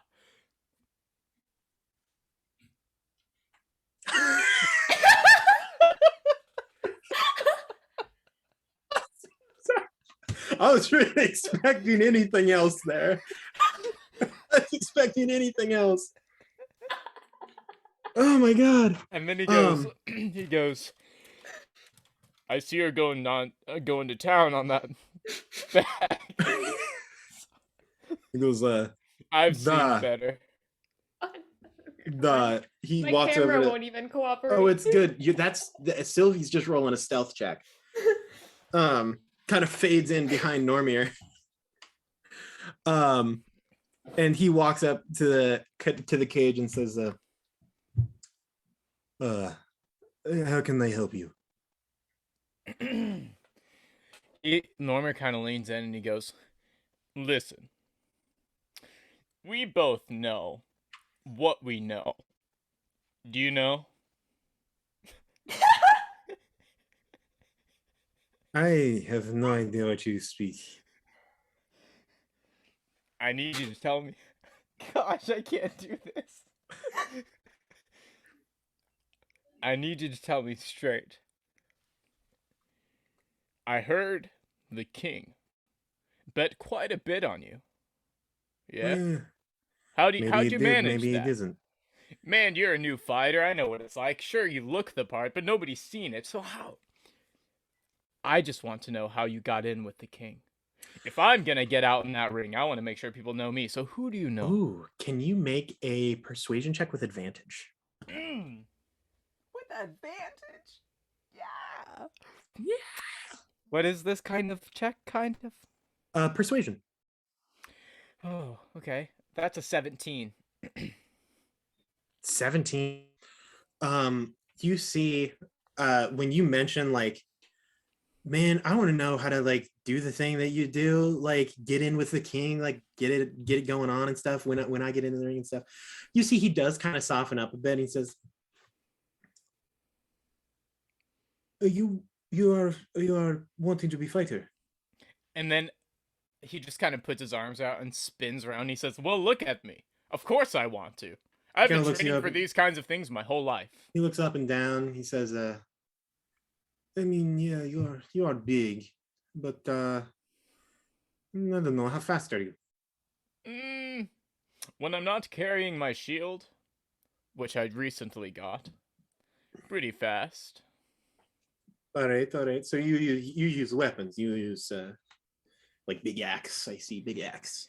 Yeah, well, I prefer using my axe, but I grew up carrying giant rocks and throwing them off of people and keeping people from being crushed from giant rocks that are falling from the sky, so I can handle myself if a giant rock is falling on someone. The rocks. Step into ring. You see he kind of opens up one of the cage doors. Normir like kind of looks back, doesn't see Sylvee, remembers that Sylvee is unseeable, and then turns back and says, "Okay," and steps in. Yeah, you step under the door. He kind of looks you up and down. Mind you, you are now Goliath size to these people. So like for a normal human, you're still like 6'10". So he like kind of looks up. He looks you up and down. He says, "No, you're good form. Show me what you can do on the bag." All right. No axe, right? Just hands. Yeah, just hands, just fists. All right, tell you what. I'm going to punch this bag once with my fist. Aaron, And if it breaks, you tell me what you know. Aaron, Yes. is this guy a boxer? I mean, it does appear as though he is a fist fighter. Normir, can you please make either a strength athletics checks, or I will allow a strength performance check. You will get Okay. different things depending on the one you choose. All right, so it's either strength performance or athletics. Yes, and I will allow you to roll either of them with advantage. Okay, let me see what I got here. I'm gonna go with strength performance. Groovy. Okay, just once, right? I want to aim for the seam. Yep, and you still have advantage on it. Oh, good. Come on. Ooh, that's really good. That's 21. There you go. You kind of walk up, you kind of size up. This is a heavy bag for like a normal person. But I've punched rocks. Yeah, you lived in the mountains. A punching bag was the mountain. For the people of Jormungandr, punching bags are useless. Like, just spar with a person. Anyone who isn't from Jormungandr is a punching bag. So you size up, and most people wouldn't expect you have like big meaty fists. So most people don't expect you to have like a lot of precision, but you like walk up, you fold your fist, and just like a lightning strike, just right through, and it doesn't bust open, but you just punch through the bag. Yes. Yeah. Like, so you just have a bag around your arm now. Like, it's still not even any of the like stuff, the stuffing inside leaks out. No sand. It's just completely sealed by your fist. Normir was looking kind of down towards the ground, and then he says, "Oh, I missed the bag." And then he looks, and the bag's on his arm, and he said, "I am so sorry about your bag." And he pulls his arm out. Yeah. Now that your arm is out, it like tiny little sand particles and dust particles begin to fall out of it, and you see Sketch go, "Da, I did not expect you to have how you say precision. You could make it as a fighter. What would you like to know? Just how I got in. I mean, I wouldn't say I got in with King, because he just bets on he bets on whoever he thinks other people are not betting on." Wait, say that again for my mind. The King he is big spender, but he bets on underdog. He bets on the one that most people do not think will win. Gotcha. So how did you get started with all this, though? You just decide to fight? I'm sure you noticed I am human. I am not thumbling. I'm not thumbling. I got into some trouble in a big world. I wanted out, so I ran. I knew a guy who knew a guy, and they got me moved here.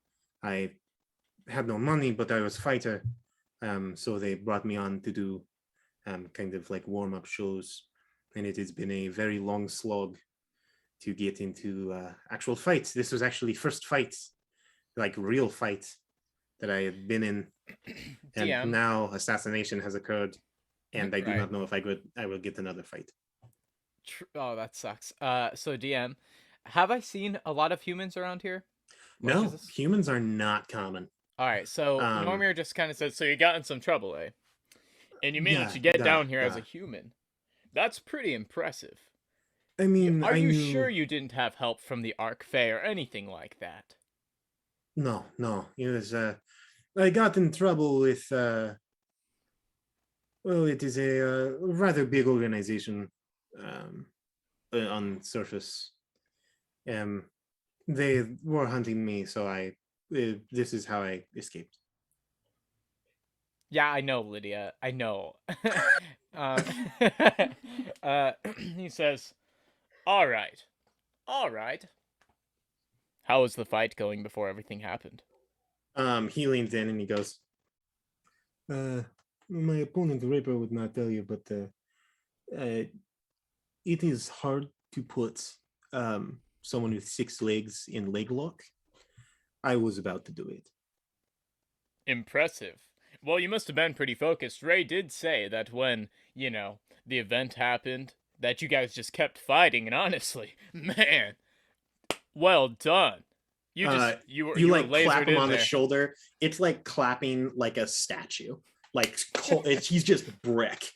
And he goes, I do not know much about. I try to stay out of local knowing people.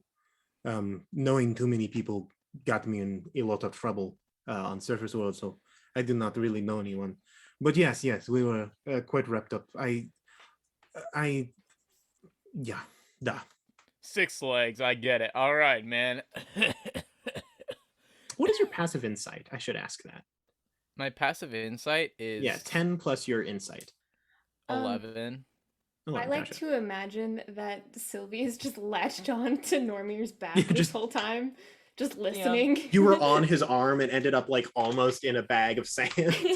DM, for the sake of it, while I was asking if he's at all involved with like the king or the fae, could I roll a quick insights check? Oh, absolutely. Because I didn't do that and I forgot insight checks.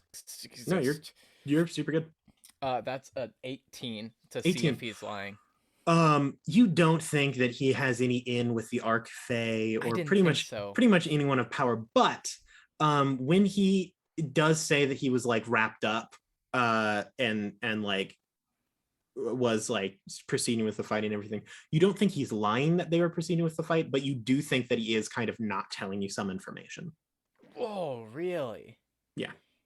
Oh, okay. So Normir just goes, man, that's crazy. 6 legs? Oh, well, you probably didn't see what happened around the king then, did you? I mean, I heard about it and it seems pretty serious, and I was just wondering if you like saw what happened. No, I did not see. By the time that I heard the bell ring, I looked over. I thought that I had either won or lost a fight. I did not know. I was going to win though. And I saw that many security on Chestnut King. I did not see what happened. All right, good to know. Well, Sylvie it was pokes out. Did you see like the Good. wound? He goes, I never get used to it either, man. There's a little hooded girl. I didn't know either. No, I did not see wounds. No, I did not see. Well, she's gone again. It was great talking to you, man. Sorry about the bag.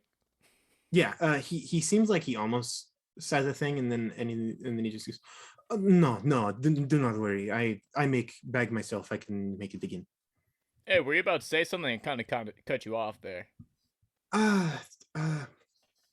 Normir grabs a bucket. Is there a bucket? Yeah, of course. Normir grabs a bucket. It does have like ice in it, but Normir that is slowly melting. Normir just dumps all the ice out and puts the bucket down upside down and sits on the bucket. It's And like he a goes- tiny bucket, so you're like knees Yeah. almost up to chest. And he goes, "Are you okay? That was scary what happened back there. Seeing something like that. Do you have something to tell me?" Gives you a real like what is happening here kind of look, and he I'm says, trying to persuade him. yeah, roll a persuasion check. Wait, can I give advantage? Yes, you absolutely can. That's a nat Dragon 20. power. Absolutely. You see for a brief moment, you can't see it, but he does have an anime flashback to when his like previous mentor would like talk to him like this, and he would always sit like you do and be like, "Hey bud, how's With it his going?" knees up to his ears. Yeah, but then his master was assassinated in like a terrible situation, and his entire gym was burned down, like terrible things. Typical anime My flashback. bad. Yeah, you know. Sorry, keep going. But he kind of like shakes his head and looks at you, and he just goes, I'm sure it was nothing. I did not see anything. That is true. But I could have sworn I smelled something. No. Yeah, it cut through blood, the smell of blood and sweats from being inside the armpit of a box elder beetle. Or perhaps he was in mine. It was very hard to tell. Probably a Bugs bit do of not both. sweat either, so I guess that was me. But it smelled like a roasted almond, Roasted almond, hey? perhaps something like that. I do not know. I did not see anything though. I'm sure it was nothing. Perhaps it was a vendor selling snacks. If there are roasted almonds around here, we're definitely checking out those concessions, man. Hey, if you find any, please tell Hey, me, they're high because in I am, protein. frankly, I am Or natural famished. fats. Natural fats, man. Yes, They're good for the. you know, you got You're to probably bulk on and then that cut. ketogenic diet, aren't you? I can Yeah, tell. you know it's good, man. Yeah. Yeah. Yeah. All right. Talk to you later. And he just leaves. Yeah, 100%. Sylvie. And absolutely. And the guy goes back and he actually does pull out like a little needle and thread and begins to very finely stitch his punching bag back together. He like fills in. They don't use like sand because like sand is like big particles of sand. So they actually use like little bits of dust to like Oh, fill that's up awesome. To fill up this punching bag.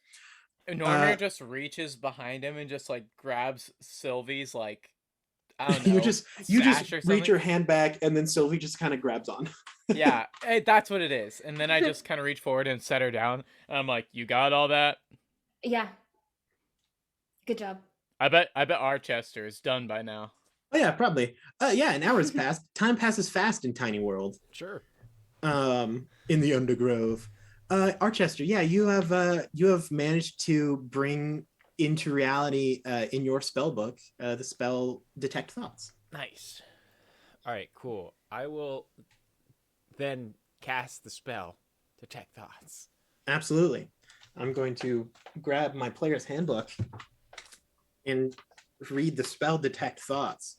Fair. Because I've had to do it every single time the spell's Detect Thoughts is cast, and I'm never going to stop doing that because I never know what it does. Other than that, it detects thoughts. Detect thoughts. Up to a minute. For the duration, you can read the thoughts of certain creatures when you cast a spell. As your action on each turn until the spell ends, you can focus your mind on any one creature that you can see within 30 feet of you. Okay. Surface thoughts is a creature, and you can probe deeper. And they make a wisdom save to see if you can delve deeper.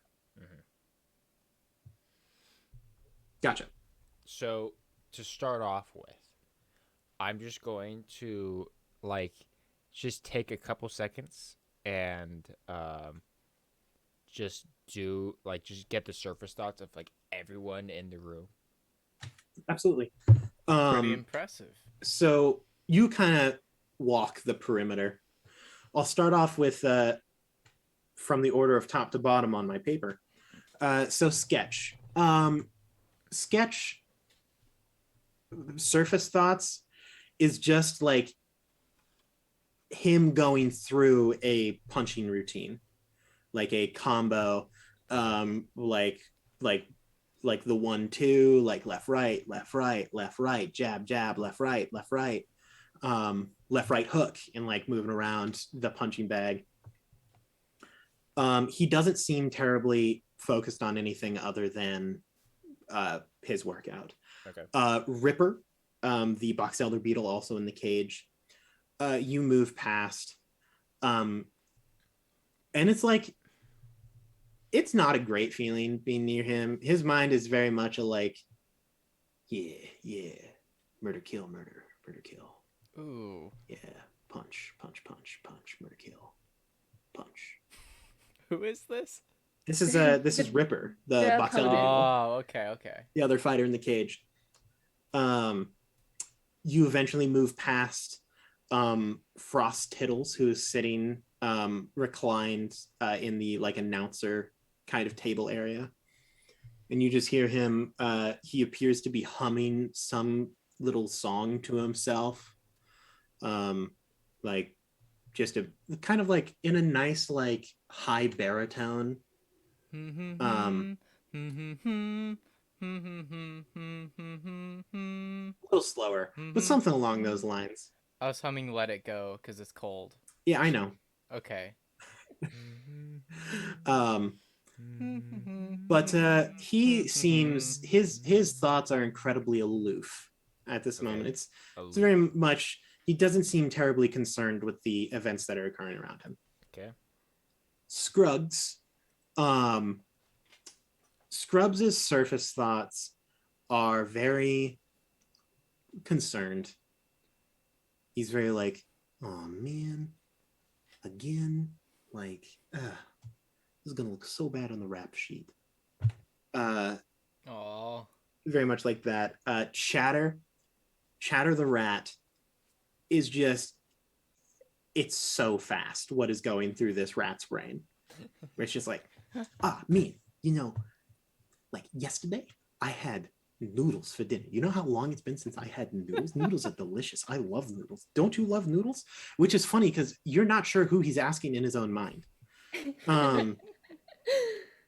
That question is very quickly evidenced and answered by like a few seconds later when you hear a different voice from his own head that's just like, yeah, man, I love noodles. Like, there's all sorts of them. You got, I can't think of any types of noodles. I love chatter. Eventually you do circle back around to Sun Ray, who is chanting a hymn in his mind, which is very like, "O holy guardians of the fifth gate, may you please descend upon the souls of the innocents that lie within this room, for truly the crimes that have been committed here, no true pain has come of them. Therefore, their forgiveness is like very, very like, You can practically smell the like censer smoke, like as he chants in his own mind. Eventually, you circle around all of the like huge horned beetles that are surrounding the Chestnut King, all thinking there, and they just go, yeah, protect, yeah. You see one of them kind of looks over and they go, Carapace is looking nice today. Bang. Straight up shell polish is working. And then you do hear the thoughts of the Chestnut King as you kind of circle near them. As you do get closer, you do hear, is that a possible threat? Nah, his arm's too skinny. But the Chestnut King is just kind of here. Oh, woe is me. Truly, what a shame. Someone has thought to assassinate the great king. Oh, Does our sister share these? pain. And that is everyone. Unless you'd like to hear the thoughts of Colonel and Snake.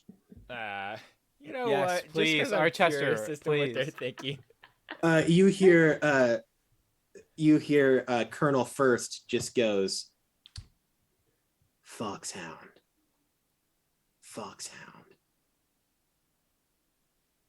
And that just repeats. Like there's Foxhound, and then it pauses, and then there's a repeat. And then Oh god. you kind of scan over Snake as well, and he just goes, man, something's up with the Colonel. What's Foxhound? I'll have to dig deeper. Does our sister share these? What is going on? After I get back to after I get done and I walk back over to Normir and Sylvee, I assume by that time the Archester. spell has ended. I don't it's been think like a minute. Sketch has got anything. He seems pretty. He said he could smell almonds though, so we learned that. I also punched through a bag. He did. That's wonderful. It was actually pretty cool. So What'd you write over there? Using one of the spells that recently Archester, you departed talk so slow. Come wizard, on. I transferred it over into my own spellbook and cast it on myself. And I was able to read the thoughts of everyone. The Okay. surface level thoughts of everyone in the room. And what Did did you anybody find? like confess? No, unfortunately. I was really hoping that would be really easy and just That would be really easy if that was But, what happened. But Sketch was talking about combo moves.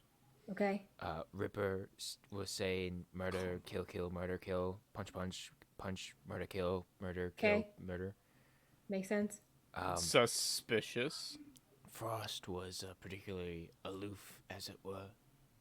Interesting. He was kind of humming a song to himself. Okay. Which Scruggs song? Was, I don't know. We'll have to ask him that. Scruggs was... He seemed concerned. Concerned? A little worried. He was saying something about this happening again. Okay. Chatter, the guy's insane. Yeah, I did that up. Sunray, nothing really important. Cool. Wait, go back. Who did Chatter think was insane? No, Chatter is insane. is insane. Oh, right. Yes. Continue. And then the king is an idiot. But he didn't hear that from me. Sylvie's gonna look over to Scruggs. Mm-hmm. What does he look like? Like he's matching his thoughts. What's Oh, his his concern? face is just a blank mask. He seems very, very deep in thought. Sylvie walks over. He kind of like looks up. Hi.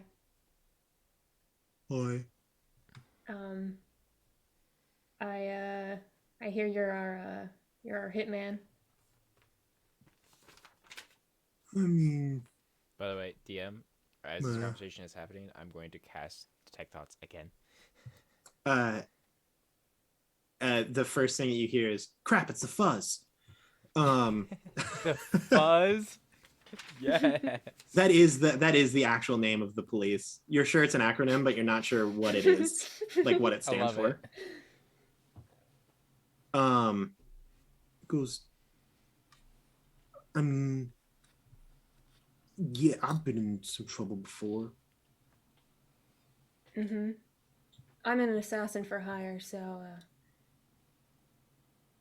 trying to learn what not to do, I guess. Oh, okay. All right. What type of charisma check would you like this to be, Sylvie?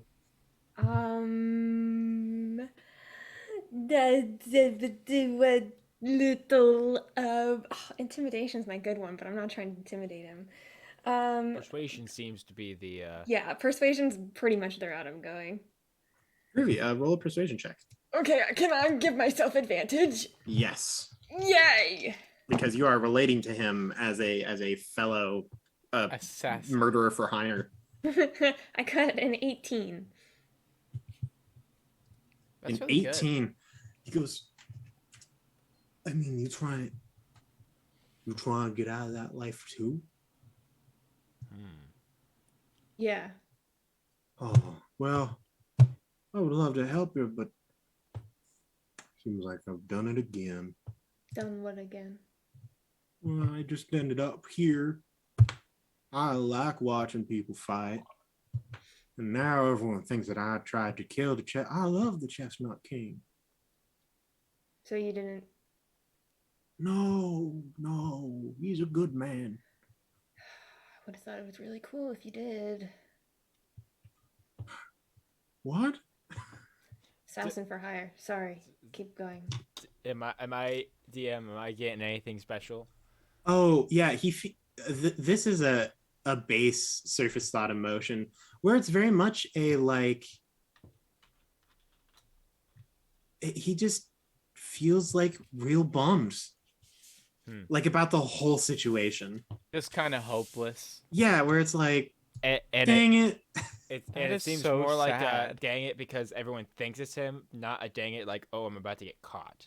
Yes, it's not a like panic of like, oh, they're on to me. It's a, it doesn't matter what I'm going to do. They're going to think that they're on to me. All right, tell me, Scruggs, have you ever worked with Frost over there?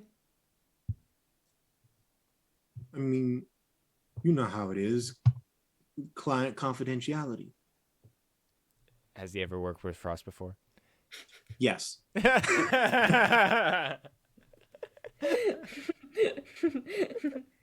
Right. I'm just saying because I'm looking for new employers. So. Oh, well, I mean, you don't want to, I mean, you haven't heard from me, but, I mean, out of the people that hire assassins and like hitmen and stuff, I mean, Frost is not one that you want to be with. How come? I mean, sometimes he just asks you to do some pretty nasty things. Like, I mean, hey, like killing people is a necessary, like, that's a necessary part of society, but like, Right. you know, sometimes it goes a little too far. Too far how? I mean, like, look, I'm not proud of it, but I'm pretty good at killing people with my two hands. Mm-hmm. Sometimes he asks me to kill people other ways that aren't great. Have you ever used almonds in these attacks before? Almonds? Yeah. How would you kill someone with an almond? They're delicious. I love almonds. Is that a no? I mean, I've never killed anyone with an almond. Allegedly. Thanks, Grubs. Allegedly. I've never killed anyone with almonds before, did you? No, he has never. He's like he is going through, like, if someone did hire him to kill someone with an almond, he is trying to figure out how he would, but then he immediately regrets thinking about how he would. Like, he's like, no, I'm not like that anymore. Sylvie's gonna head over to Frost now. Yeah. I just tell Sylvie it's definitely not him. Yeah, I didn't think so. You tail Sylvie to where Frost currently is. He's reclined. He takes a, but instead of smoke, like frost comes out of his mouth. I mean, you see that the kind of cigarette that he has, it isn't lit. It appears to almost have like a dry ice kind of situation, instead of smoke. I am casting it again, by the way. I'm just gonna cast it for. I just assume that you will have it on you at any point in time. Yeah. And he says he sees you guys come over and he goes, what's with the mooks? What's with the what? Oh, I must have lagged out there. What's with the new mooks? You guys, there's some. You with the fuzz? Nah, Sending man. some new people at you. Hey, watch it, man. I'm just a fighter. I'm a hired assassin. I'm a wizard. Hey, Normir, can you roll a deception check? Yeah. Can I get advantage because I was talking to the other fighter and I punched the bad? Oh, yeah, absolutely. Technically speaking, he is a fighter. No, he's a barbarian. I mean, I know, but you know, he's a fighter class. You know, he's a fighter type. He does fight things. That is. This is just deception. Roll the deception. That's like an 8. Well, let me tell you, he rolled a 5 on die. So, he looks at you and he goes, Frost. all right, then what you talking to me for? He just points at Sylvie. Aye. What do you want, little miss? Something I can do for you? Looking for a job?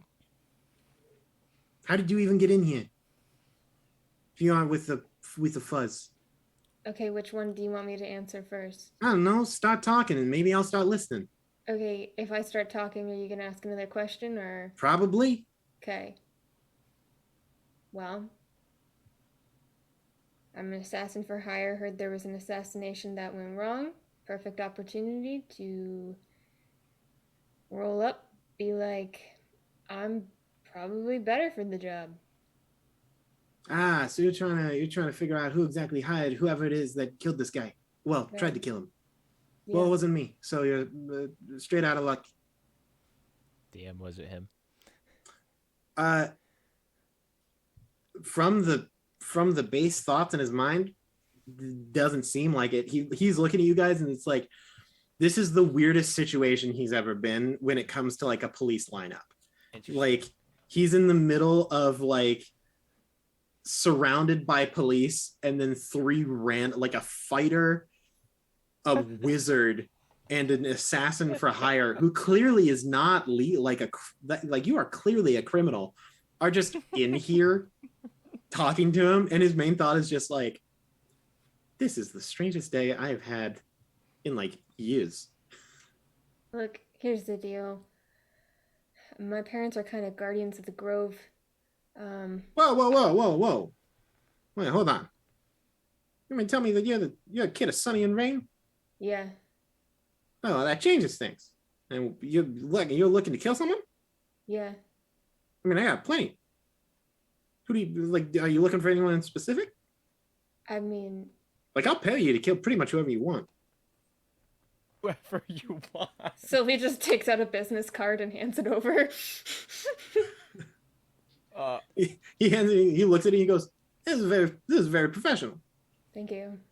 Yeah, no, for the Guardians, how can I help you? You got any, like, insight on what happened? Oh, in this actual situation, well, let me tell you, if you're looking to kill someone, I'd recommend killing Snake. Killing Snake, how come? I mean, the guy's a nuisance. He's always prowling around my bases. I keep sending like 50, 70 guards at him, and then each one of them ends up somehow unconscious in a random broom closet. I don't even know how he fits all of them in the same broom closet. We were in a broom closet recently, but I don't want to talk about it. That sounds very traumatizing. My Yeah. guys, I never get back. That's unfortunate. You know what happened with the king? I mean, yeah, it seems like someone stabbed him. Stabbed? Yeah, something like that. Okay. Did you Does- see it But happen? let me tell you. Does he seem to know more than just that? Come on, you gotta help me because I'm looking for details to know what not to do in future cases. Okay, all right. His surface thoughts. His surface thought right now is, I can really stick it to Don Weasel if I can get my gang to be in the up and up with the Grove Guardians compared to his gang. And so he's like, oh yeah, no, I totally saw what was going on. I had a seat, just right over there. I was in the standard seating, I don't like to make my presence too known. See how well that turned out for me. But I had a pretty good view of the VIP box. I mean, my eyes were focused on the fight, but I am a very observant man. And basically, I mean, that guy over there stabbed him 100%. He was right next to him. He points at Scruggs. Scruggs did it? No, absolutely. Could I make an insight check on how honest this guy's being? Absolutely. Could I theoretically have advantage because I'm also able to read his surface thoughts? This dude is a trained liar. Not even his thoughts are focused on what he is saying. Okay. It just words are coming out of his mouth. Okay, fair. Come on. Yeah, I talked with Scruggs. He could straight up just be just lying to our faces. That is not a fantastic roll, but give me just 1 second, DM. Oh, I'm gonna see if I could do a thing real quick. Just give me a second. If you got a second, can I stall for a second, Drew? By all means, please do. All right, so just Grant wants to say that Ray said that he saw Scruggs secured by security before Ray got over to it. So apparently security was on Scruggs, and Scruggs was by the VIP box when it happened. But that doesn't mean he particularly did it, but we did get that insight from Ray. But I really don't want it to be Scruggs. I don't think it was him. I think they assumed it was him. I think he they was assumed framed it was on him. purpose. All right, so you say Scruggs did it, but he doesn't seem to be too keen on you as an employer. DM, I'm going to use a reaction to do a Reroll shift thing? that allows me to do a reroll. Absolutely. Come on, please, money no Emmys. Oh, that's even worse. Sylvie, you do have the use of your coin if you would like to assist. I only have one Dragon, use I left. choose you. Oh, that is a fair point. Yeah, no, I got nothing on this guy. Now, keep going, Sylvie. You're on a Okay. good vein. You're on a good vein. I Keep mean, following. sure, the guy seems all nice and all, but I've hired him for plenty of jobs, and he done the killing no problem. I didn't hire him for this one. Don't start getting that thought. I would never try to assassinate the Chestnut King. Mm-hmm. I Right. don't believe him. I don't believe him.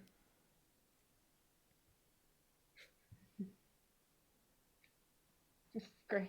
What's I going on have here? something on my. I have something on my mind. That Your was my. face, What was your I doing? face right there. What was I doing? You're like, Oh, I was yeah. waiting for you. No, I Okay. wasn't gonna say anything, but I have things to say. And All right. is there anything else I can help with, doll?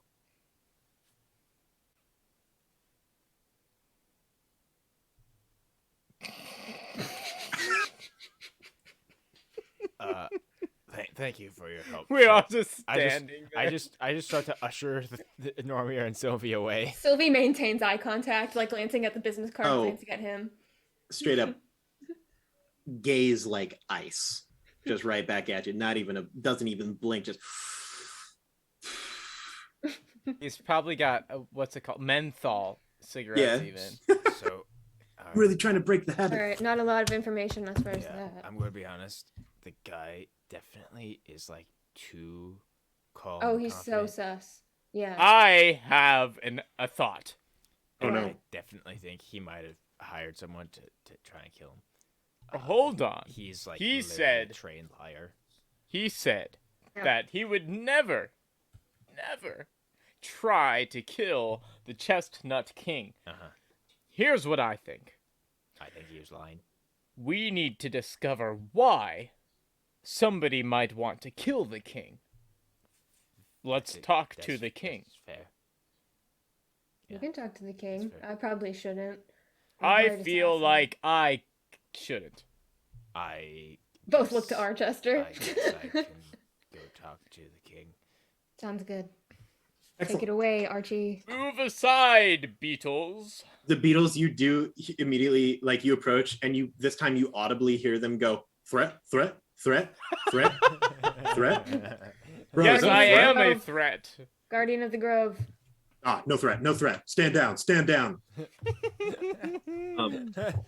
They go, hop, hop, and then you kind of like step forward to the side and form like a perfect little pathway. In front of you, there is, it appears to be a very, very large thumbling.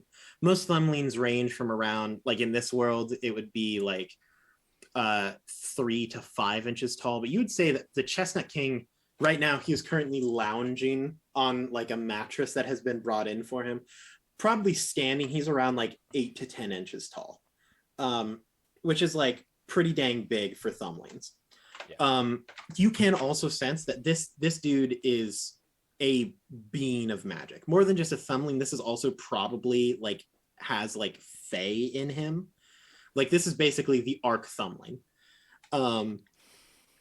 He is wearing armor that is made out of chestnut, so it has like the like spiny little bits off of all of the like chestnut casings.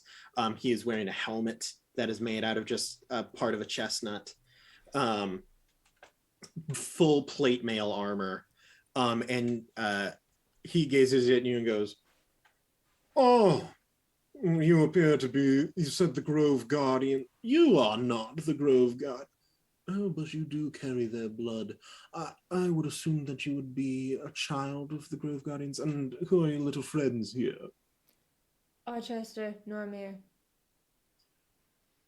Oh, Wonderful.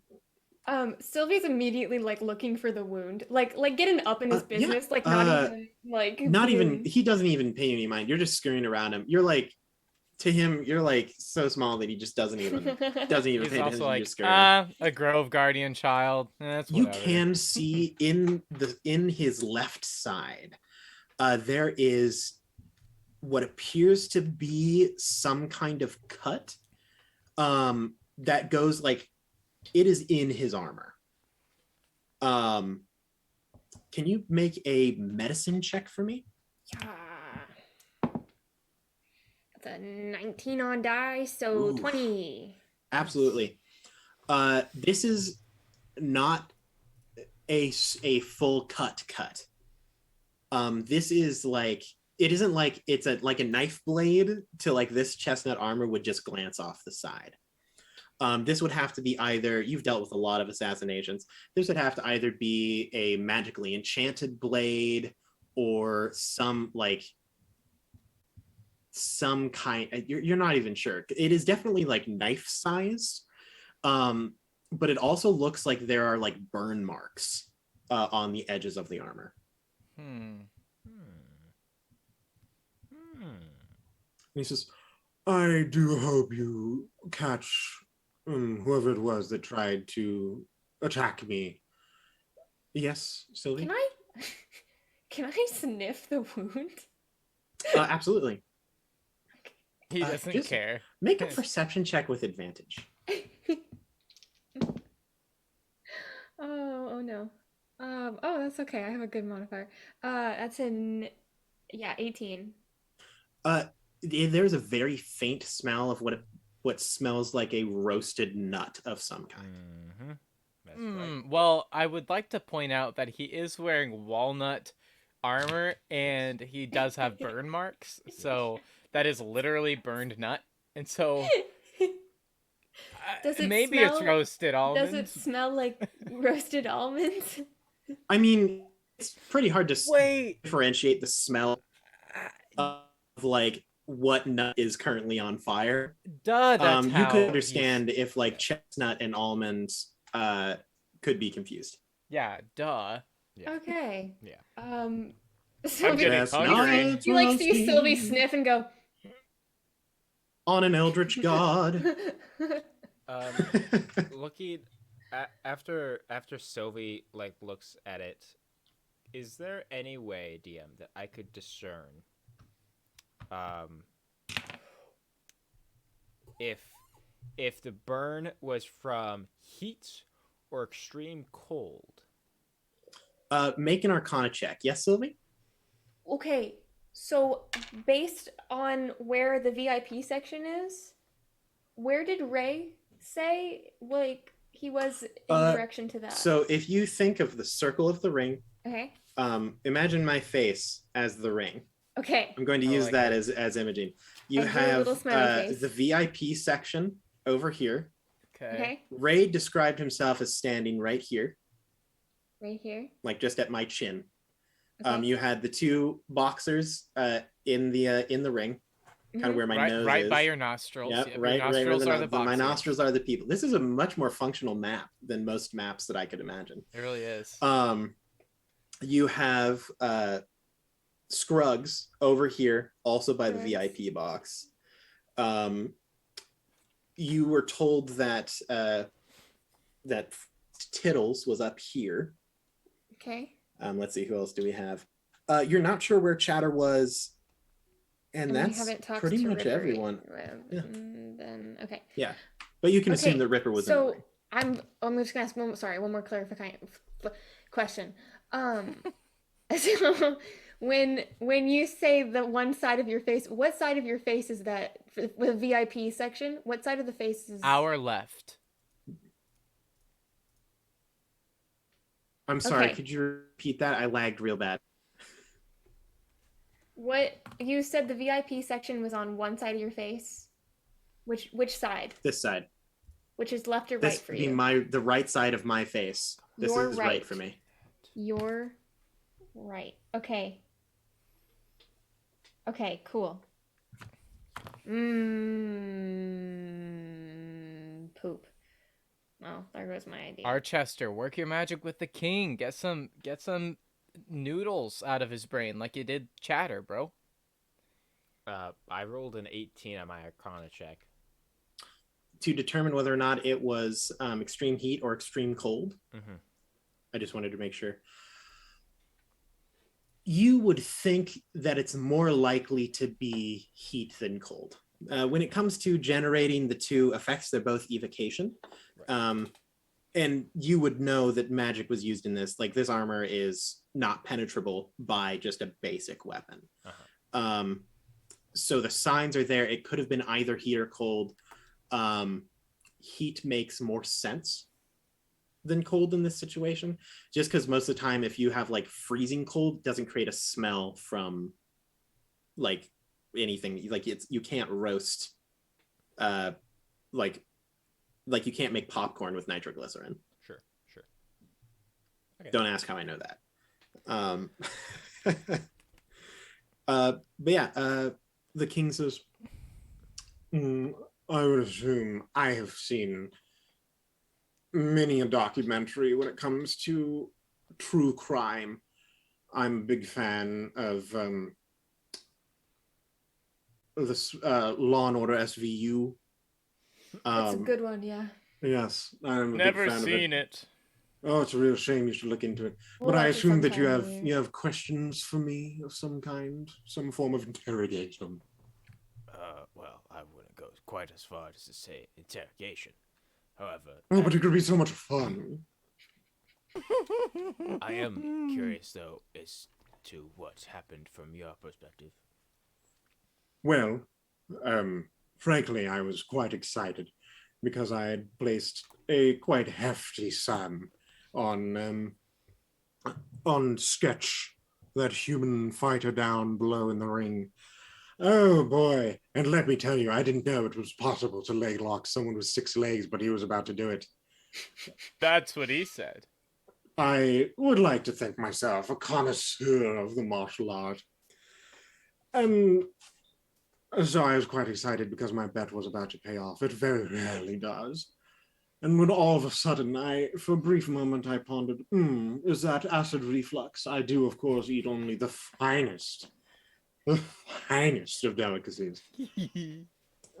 But then I quickly realized that no, it was not acid reflux, but in fact, I'd been stabbed in the side by one of my subjects.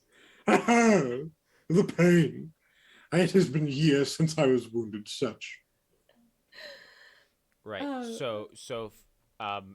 Get in anything in the mental? Anything different? Oh, I mean, he is honest. This is what he is going through his mind. Like the same thing. Yeah, he's thinking the same thing that he's actually saying. Yes, you don't think that the thought process on this guy goes super far? Sure. Yeah. He didn't. The Go ahead, fighters. You saw them both in the ring just before you were scouted. Of course, where else would they be? You Oh, flame! you didn't bet on Ripper. Why not? Well, what fun is it to bet on the one that you assume will win? I'm a bit of a risk taker, my dear. Interesting. The way he said, risk. A risk taker, my dear. Do it again. Do it a third time. I hate who I'm talking Risk to. taker. Yes. Yes. No, I like to think that indeed to take a risk both in business and in life is truly the eminence of greatness. Any reason anybody want to assassinate you? Why? Well, anyone who is in a place of prominent power, of course, will have people who desire that power for themselves. I'm sure that there are many who would desire me dead. But out of my citizens, I am a wonderful, kind, and gracious and generous ruler. I could never imagine one of my own people wanting to kill me. Look over there. Any of them make you think they might want to kill you? And I point to all the other suspects. He looks and he says, I've encountered many of them before. I mean, of course, Sanre is a very prominent philanthropist throughout the city. He spent a lot of his time gathering up the poor and impoverished and guiding them back to the path of righteousness. And then, of course, you have Chatter. Oh, he's such a wonderful, wonderful boy. He loves to talk. I've invited him for tea several times. The drama that he brings with him. Oh, it is quite a wonderful thing. And of course, yes, that poor Thumbling. Scribe he has been imprisoned multiple times for murder, assassination, but I truly believe that he has a righteous heart within him. Gosh. Frost Tittles, although indeed he is of the Winter Court of Fae and does in fact run a rather prominent, shady business. He does much good for the city as well. He has donated. There was a time when a stampede of elk ran through a rather run-down area of town, Okay. and he used his funds to repair it. And then I do not know much about Sketch or Ripper. This is But- hell. But of course they are fighters and they are just searching for a living. Yeah, cool. Great. To make their way in the world. All right, Thank done you. with As you. we Sorry. evolve. Just go. So Okay, after that we walk leaves- away. I'm not gonna- Goodbye, fellow. This is just a hunch. This is just a hunch. Okay, what's your hunt? But part of me thinks it might be Sunray. Yeah, that's where I'm kind of leaning on too. It was 'Cause flame. Correct me if I'm wrong. When I was reading some of his surface thoughts, like he was humming like a hymn, but also like it was like did I get the vibe that he just thought he was better than everyone else? Oh, I mean, he's like kind of a priest. Okay, yeah. So yes. Normir says, but we haven't yet talked to the cheesy one. Yes, Chatter and Ripper, you still have yet to talk Yeah. to. I don't think it was either of the fighters. I don't think so either, but I do think that Chatter might have something to say. You just really want to speak to Chatter, don't you? Go for it, Norman. Yeah, I really do. Plus, was he next to the king in the VIP? You don't know where he was. Sylvie climbs on Normir's back and pats it. You got it, buddy. Yeah, I'll walk over with Normir, I guess. All right. You walk over. Chatter's wearing like a rat like drug rug, like the big heavy sweaters, and also appears to have like kind of a beanie. Really trashy, like holes in his sweater and stuff like that. And he's leaning up against the wall, and he just goes, and that's when my third aunt said to my fourth uncle, brother, you gotta get out of here. Hey, Chatter. Hey, yo, it's the Mooks. Hey, what's up, my man? Do you know who killed the king? I mean, It wasn't you, was it? but no, who do you think I am? I know. I'm just DM was kidding. him. No, he's legitimately like, oh, I'm going to run this dude through the ringer. That is his only surface thought. And he says, Okay. yeah, we were just talking to the king. We know that you're good friends with him, and he says that something hit him in the side. I and mean, has I some don't want to flame say on it. that I don't want to say that I'm good friends with him, but I get around. I talk to a lot of people. I do a lot of things. Yeah. Now listen, I'm not That's actually. everything you did there. Yeah, I'm not. Oh, I can do it too. Yeah, I'm not actually. I don't think it's you. Just so you know. Well, I mean, you better not. No, I don't. But I was thinking maybe you knew. Like, where were you when this whole thing happened? Like, did you see anything? I was. I perhaps. I might have seen a few things. I might have been in a few places. Like Chatter. Yeah. Where were you? I mean, I He's was trying to hanging around- persuade him to tell him the Where- truth. DM, Like where the was whole- he? Sylvie just peeks over the shoulder. It's the same energy as. Did you brush your teeth? And then the kid goes, yeah. And then they're like, Did you brush your teeth? It's the same thing. Archester, what was your question? Is he? I mean, like, is he thinking about where he was at the time? Yeah, fire. Normir, please roll a persuasion check. This is Nat 20. less excellent. Yes, he is. This He is is telling less the to truth. actually get him to Oh wait, like no, that was speak. persuasion. Because this dude will just talk circles if he doesn't want to actually tell a thing. Right. But Archester, with Normir's Nat 20, you know exactly where he was located. He was selling drugs to kids underneath the bleachers. Oh, Nowhere near oh, the king. shoot. Okay. No, So he's, he knows nothing. because you know He straight up has nothing. He wasn't grabbed, there. I just You know, grabbed I saw Normir's some arm things. I know and some I, stuff. and I What do you slowly wanna walked know? away. Oh, come on. We were just having a good conversation. Hey, what do you think? Your friend's some sort of loser? You're gonna take away my new friend here? Ah, come on. You know, hey, Sylvie's on the hey. back, like, Chatter. There's a chatter. little thing there. Did you know you have a thing on your back? Yeah. We'll. He's we'll, following you as you guys walk away. Yeah, we'll talk Chatter, later. stay. Hey, invite me Hey, over who with you the talk king to me like sometime. that? Guardian of the Galaxy, baby. You mean to tell me that you are a famous Marvel superhero? Yeah. Correct. Yeah. Wow, marvelous. Anyway, you know, I know a lot of other things about that. Doesn't just include the king. You know, I know lots of stuff. I just, I like to talk. What do you want to talk about? You want to talk about something? I'm Chatter. starting to feel dizzy, guys. Dang it, I messed it up. This is what I was trying to say. I'm starting to feel uneasy, guys. This conversation is becoming Disneying. I hate you, Grant. Okay. Well, anyway. He's just talking. Oh yeah, no, he's just following you guys around. Like, hey, there's a lot of people that come around here. I know pretty much everything about. Oh yeah, please do. Heck yes.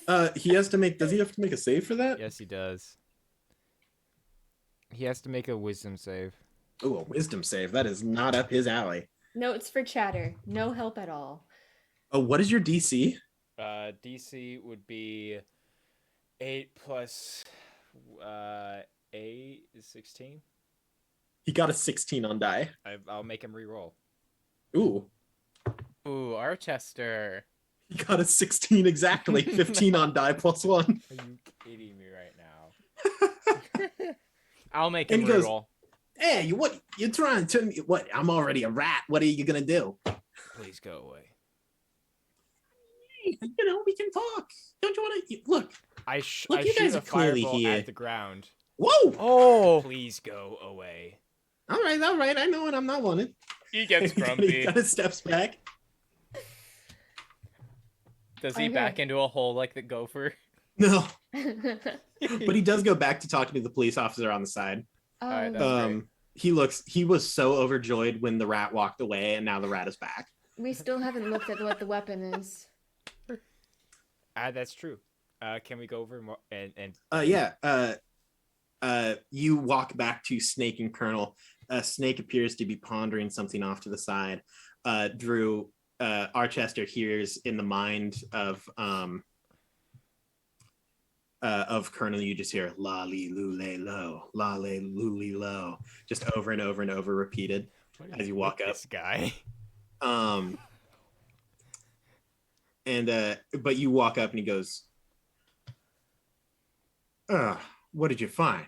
Anything important? Do you know who it is?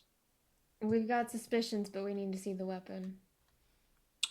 You see, there's a bit of a problem is we never found a weapon.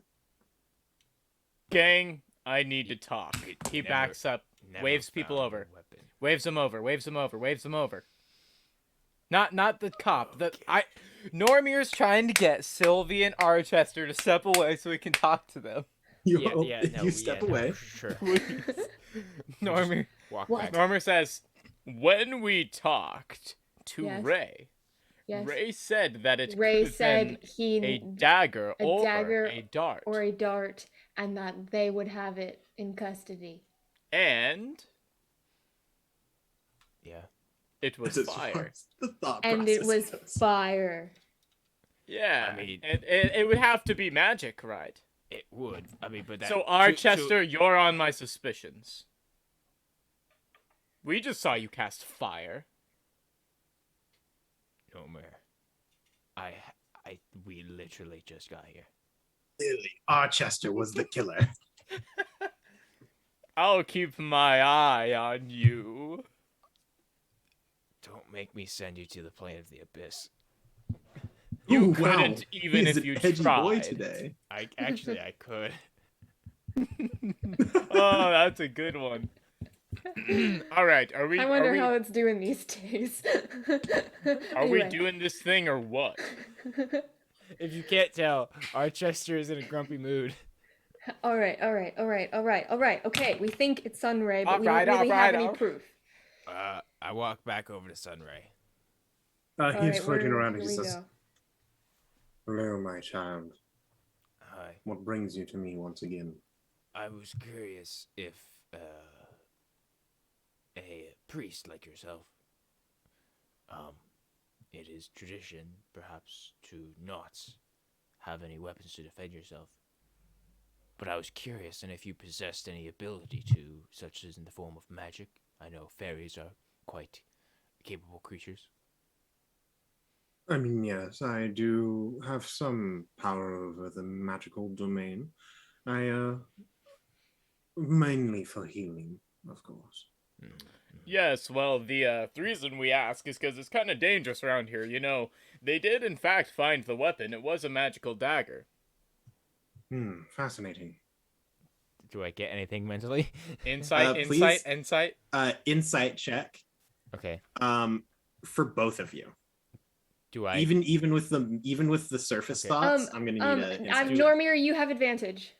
Ooh. Would I theoretically have advantage too, DM? Nope. No. This is just because Sylvie is using her coin. I know 17 that, insight. but I was asking if I would. Yeah. Okay. 17 insight. 17 on the insight. 1 second. Sorry. Not very high for me. 13. There isn't a single tick. There's not a moment of hesitation in this guy's face. If he is lying, it was perfectly covered. I See, he's don't almost too trust good. him. Yeah. He's almost I too don't good. trust him. I don't trust him.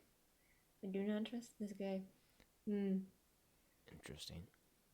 Well, good. If you see anybody walk up, you know, with a dagger, then I will be as adequately concerned as I have been the many times it has occurred to me while walking the dark paths of life in this slum.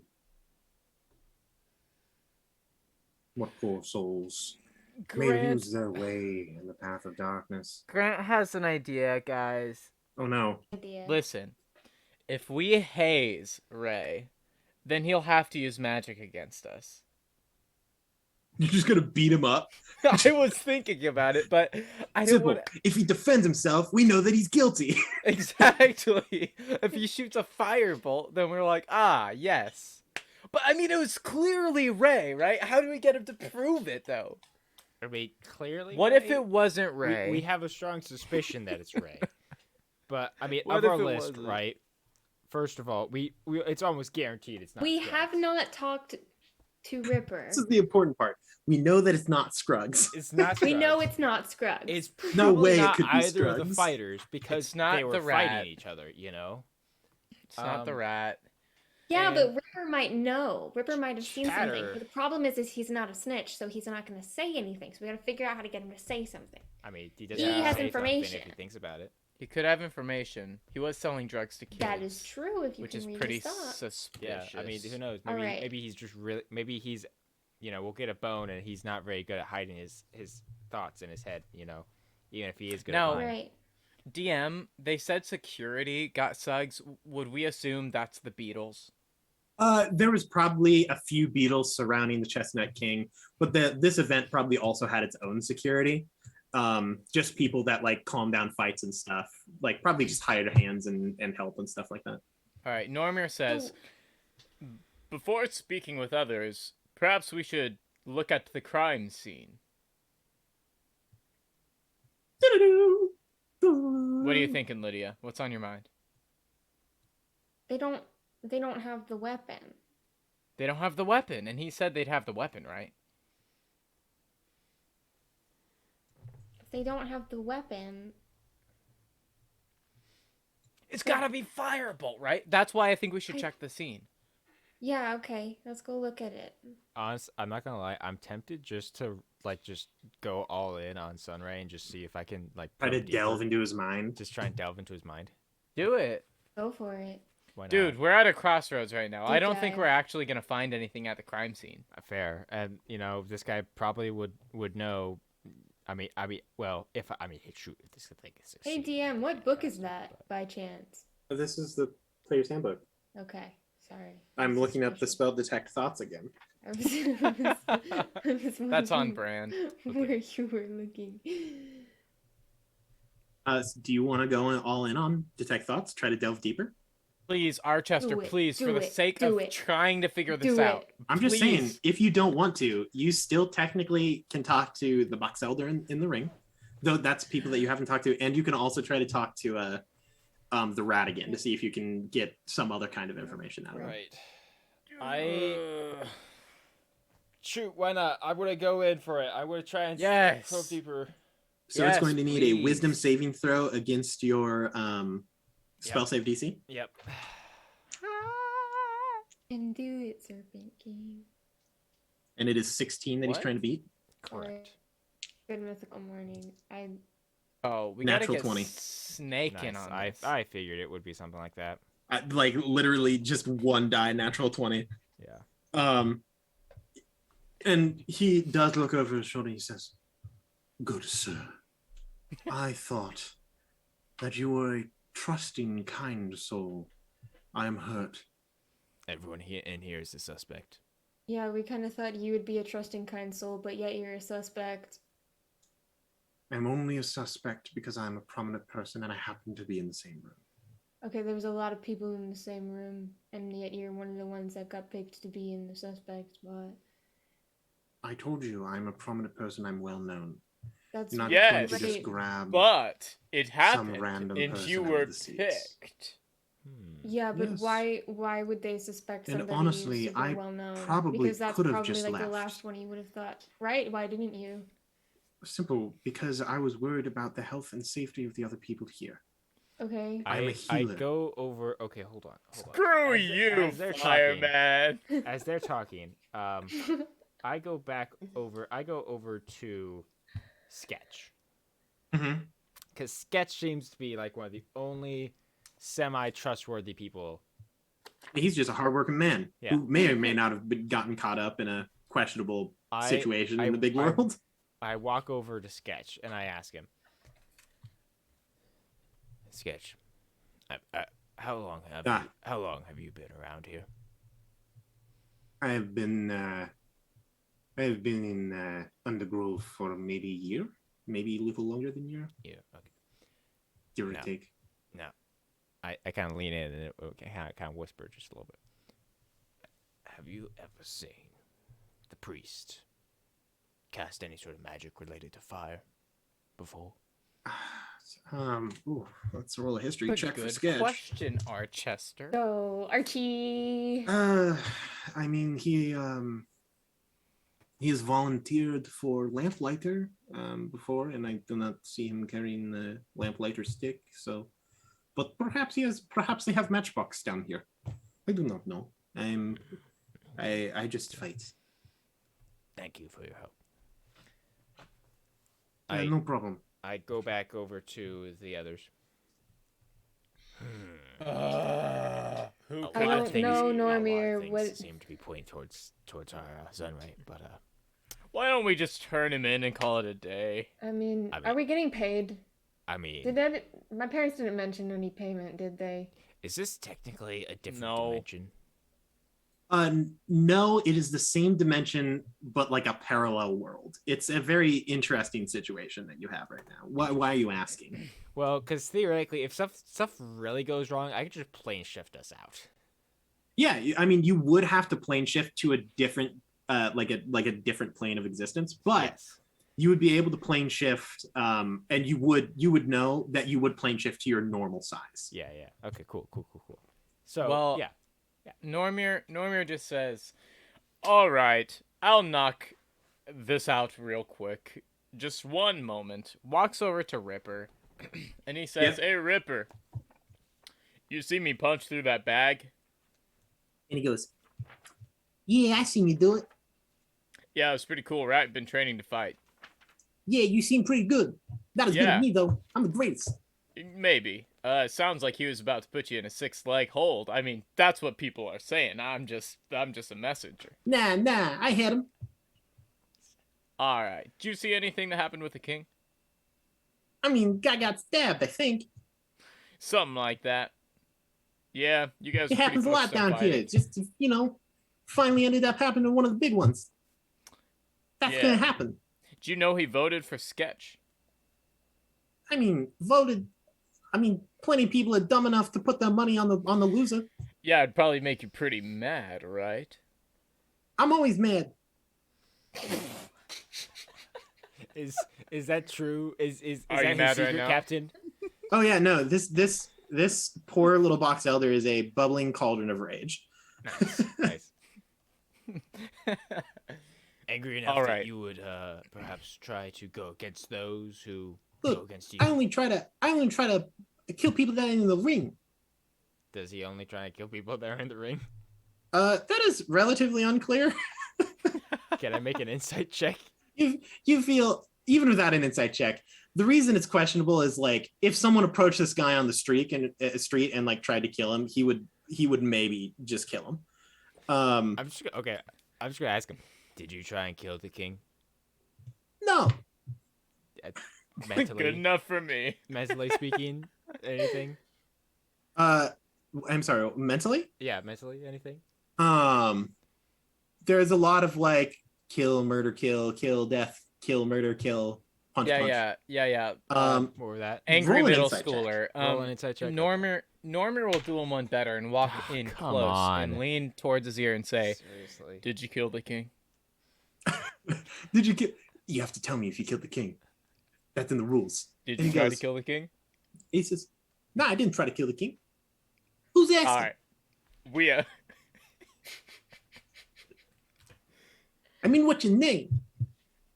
Oh, Normir. More like normal. What's your name? What's your name again? It's Right. Whipper. I couldn't remember because you're not relevant. Oof. He says, I take offense to that. You What'd trying to you- square up? You trying to you- square up? Sylvie just pokes out, no, and then goes back down. Gods, what's that? Mind you, this bug is as tall as Normir, like on its back legs. It is this huge, like black and red striped box elder beetle, like 6 beefy limbs, like as tall as Normir. Oh gosh, where do we go, guys? What are we doing? Beetle, more like feeble. What is everyone's passive perception? Passive Uh, perception? 15. 16, 11. Sylvie? 11? 15. Archester? Or 15 for Sylvie? 16 for Archie. My passive investigation is 21, though. Oh, that's pretty good. But that never gets used. You do Sylvie. Oh, Well, I'll start with Archester. Archester.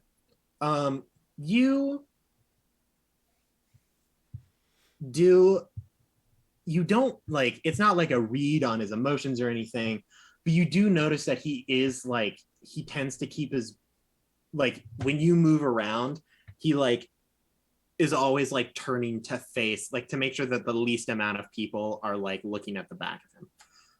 Sylvie, you are looking, just in general, this is your passive investigation of 21 that I honestly forgot was a stat. You're looking around, like this is you're on Normir's back a whole bunch, so you've got a bird's eye view. mhm. You can see blood splatters in the ring, which are most likely from different fights. You're Oh. looking at the most recent ones, kind of the locations of them. From what you remember from the conversation with Sketch, they were in a grapple situation. You're not quite sure of what round, but your guess is most of these situations are going to end up later in the rounds, just knowing the fighting style of Sketch and the fighting style of Ripper. You're looking at Ripper now. first off, dude's got 6 legs. How are you going to put 6 legs in an ankle lock? Second off, you are noticing that the area with the most blood, where it does look like there is like they were in a grapple situation, is near the edge of the ring where the VIP section is. Interesting. Also, Other beetles have wings. that is actually a great question. These are like nature creatures. So there is a definite potential that like actual information about these creatures' natural tendencies could come in useful. Would anyone like to make nature checks on the like nature creatures? Sure. Yeah. Sure. That's not quite where I was going with that thought, but yeah. I mean, Yeah. I know it isn't. I just thought of it. I was like, oh, this might be a thing. Oh yeah. 15? Well, 15? 15. High five. 15? I rolled a 20 total. No. A 19, sorry. 19. So 19, 15, Blew 15. Sylvee, Normir, you're looking around a couple of things. Just in general, the actual like creatures that are not like humanoid here, other than Frost and Sun, which are the 2 fairies they would count as fae. You've got Chatter, Sketch, or not Sketch, Chatter, Ripper, Snake, and those 3, and the beetles. Mm-hmm. You go through and you're like, all right, what are these things? What do I know about these creatures? Well, snakes are cold-blooded. They tend to find like locations of heat to kind of bask in and warm their blood up, because they don't do that naturally. And if they get too cold, bad things happen. That doesn't particularly strike you as, I mean, Snake wasn't even really like there. And you doubt that he's the killer. Chatter, rats are great swimmers. They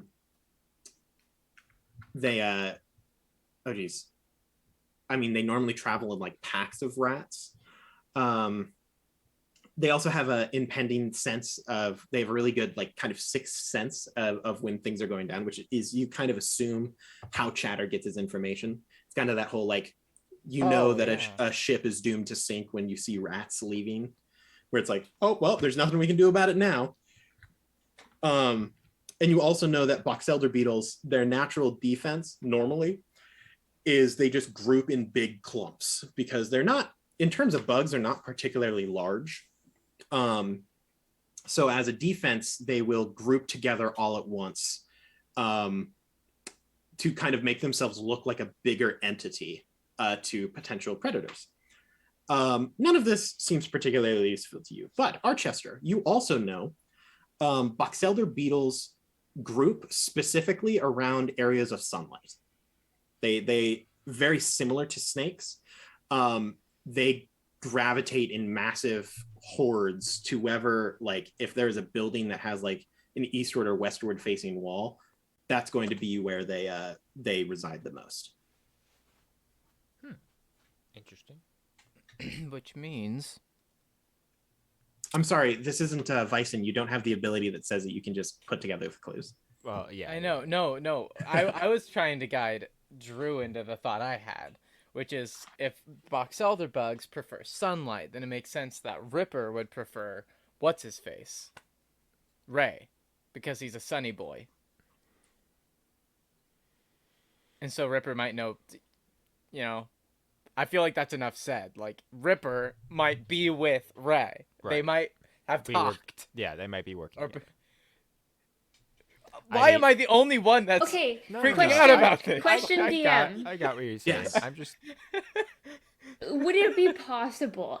Do we have enough information to figure out who it is right now?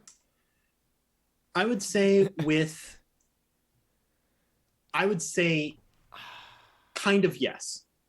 There are a few pieces of information that you are missing, but you could, with a few jumps in logic, get to the correct conclusion. Can we please talk to the noodle brain boy again? Yeah, you can talk to. We You can didn't get talk much to from Chatter. him, and we have questions for him now. Well, He was the with rat. the bleacher the rat selling wasn't drugs. there. He doesn't know anything. Yeah, but he might know you- something about Ripper knowing the Sun Boy. By and the way, maybe you do remember that's where Sun Where was. Sun Right, that's what he That's said. where Sun said he. Ooh, go, I know, that's what he Normir. You said. got this. You got Really? this. I Me? believe Normir? in you. Wait, He wait, liked even you the the most. Normir? Archester Wait, hold and on. Oh, Sylvie hold on. wanted to murder this rat. One second. Sun was at the bleachers, or where the two were grappled. No, Sun said that he was like finding kids that were like under the bleachers doing not great things and trying to guide them to the path of righteousness and stuff like that. Oh, like yeah, trying to that get is them what out he of dark said. situations. That is So what he if said. Chatter saw Sun Ray down there, then Sun Ray's in the clear. If he Yeah, didn't let's see go. Sun Ray, Let's go over and talk to this rat boy. You got it, Normir. Take it away, Penny. He sees you walk back up and he says, "Hey, your friend gonna fire another bolt at me? No. I was not fond of that. I'm not. Rats don't like standing- fire." I'm not standing near them. I know, he's I'm just latched- pointing at you from a distance. I'm latched on Normir's back again. Yeah, Normir says, "Look, it's only me, man. It's only me. I just wanted to ask you something. You know, Ripper, right? Yeah. He fights with 6 legs. Isn't that crazy?" I mean, yeah, it kind of gives him an unfair advantage if you ask me. Right. And that means that some of his legs are kind of free while everything else is doing stuff. I mean, they shouldn't be if he's fighting. Well, yeah. But, I mean, one guy's 4 arms, well, 2 arms and 2 legs, and he pins, 2 arms and 2 legs, and then he's got two kind of, Yeah, like Just extra focus. arms to kind of start beating. Focus, Normir. Oh, sorry. You good? You have a migraine? Yeah. I got so- something for that. So the sun guy, what's his name? Ray? You know Ray? Yeah, I know, Ray. What do He you want to told- know? He told me that he saw some shady stuff going on with some kids under the bleachers, and you Well, know I that we mean- both know. I mean, what are you gonna do? It's a customer base. Yeah. And so what was he doing during all that? Was he trying to stop you? That's what he said. I mean, for the most part, I mean, look, Sunray and I we have our differences. We know he does all the things he's a philanthropist, and he's giving the money to the poor and getting people out of this stuff. Wait. and So things, you but- don't get along with Ray? I mean, he's taking away my customer base. Yeah. Well, does Ripper get along with Ray? Ooh, that's a great question. Does he know? I mean, he knows a lot of stuff. He does. He's got that 6th sense, baby. Ooh, that's a high number on the die. And Cheddar goes, I mean, he's a box elder beetle. They're always hanging down at like the summer end of the Fae and stuff like that. I wouldn't be surprised if he knew the guy. Right, that's what I was thinking too. Yeah. So this crazy thought just came to my mind, right? You want to know it? Yeah. How badly do you want to know it? I mean, I like knowing stuff. It's kind of my thing. Yeah, I'm a narc. But I was thinking about maybe not saying anything and maybe not asking you. I mean, that would be a real shame. So you really want to hear? I mean, I would like to hear it. Yes. All right. I'm not gonna lie. You've got me. I'm already biting the lure. Yeah. Well, I've been thinking that maybe Ray doesn't like the king all that much. I don't know about that too much. It's a box elder beetle.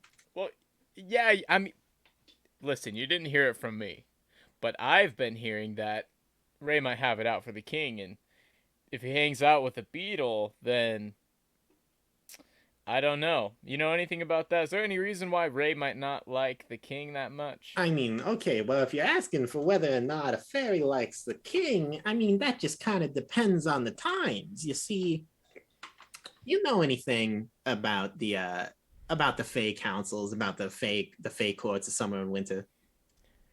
Yeah. Well, in that case, I don't really have to explain that much. Oh no, he doesn't. Grant doesn't. Normir doesn't. He's just trying. Tell me, Aaron. Yes. It's, I guess. But you see, here down in the Undergrove, it's not like, I wouldn't say that we have a lot of sway when it isn't like, I mean, the Chestnut King isn't on the Fey Court or anything like that. But he holds a little bit of sway here and there when it comes to production, where his tree goes. I mean, he is the Chestnut King. There's a lot of chestnut trees. And so, when the higher Fey Council needs some doing, or maybe the Summer Court or Winter Court have a problem or a specific thing, or they need some additional production means or anything like that, and sometimes they may, ask the Chestnut King for a little bit of help here and there. And as to who he's helping when or where, he's a pretty neutral party. But if there was something going on that, I don't know, maybe he would end up helping the Winter Fae over the Summer Fae, Summer Fae may not like that. Normir's just kind of hitting Sylvie, like not hard, just kind of tapping her. And he's like, "Sorry, I had an itch." I have a back scratcher. He like reaches into like a pocket and pulls out like a little stick. I could use that. Yes, I'm saying it'll only be 50. 50 what? 50 like our currency? To use it? Normir, no. No, just to No. buy it. No, Normir. I would really like that back scratcher. Normir, don't. Yeah, it'll be 50 dewdrops. Hold on, let me see what I have here. Normir, You don't have any of that dewdrops. I don't have You don't have dewdrops. dewdrops. It doesn't carry over. You into wouldn't the even hit let here. me just use it real quick. Like, I got this itch. Nah, man, it's one of those things like you can't. Wow, and I really thought we were friends right now. Look, dude, I just met you like 2 minutes ago, Yeah, that's fair. and your friend tried to fire a So- bolt of fire at me. So the Walnut King, has he been doing anything with First of either all, the it's a courts Chestnut recently? King. If you're gonna gather information, gather it right. I'm trying so hard. Has he been doing anything with You're doing the so much better than the rest of us. Keep Winter going. Court? I've heard some stuff about Winter Court and the Chestnut King. So is there anything there? Huh? I mean, there's a lot of things going on in the courts nowadays. There's a bunch of big kerfuffle. There was this thing, I don't know the whole details. this I'm not on the thing- court or anything. Was it winter?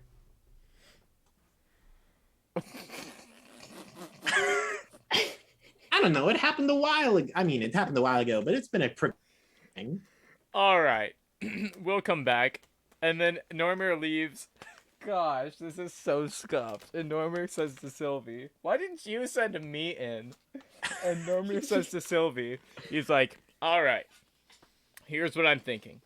If the Chestnut King happened to be helping the Winter Court, which could be Frost Tittles, then it would give what's Ray motive to hurt the king, and if the beetle likes Ray and the beetle has wings to hide something in, then and he had extra arms, then maybe Question. during the fight." Wait, while he's doing this and focusing so hard, can I make a stealth check to try to get behind Ripper? Absolutely. Please roll a stealth check. I'll I'm let you sure- roll with advantage because sure it's honestly, pretty he doesn't even really entertaining. know that you're there. It's probably pretty entertaining watching Normir try to. Okay, that's a Think. 19. 19. How cool thing. All right. Just reach into yeah. his wing. Like, oh, there she goes. Yeah, you move behind you, Randy Orton slithering up the backside. You are behind the box elder bug. All right. Make a perception check for me. Okay.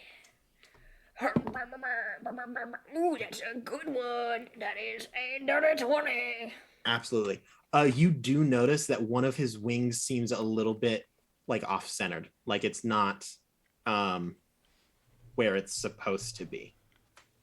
See? See? Interesting.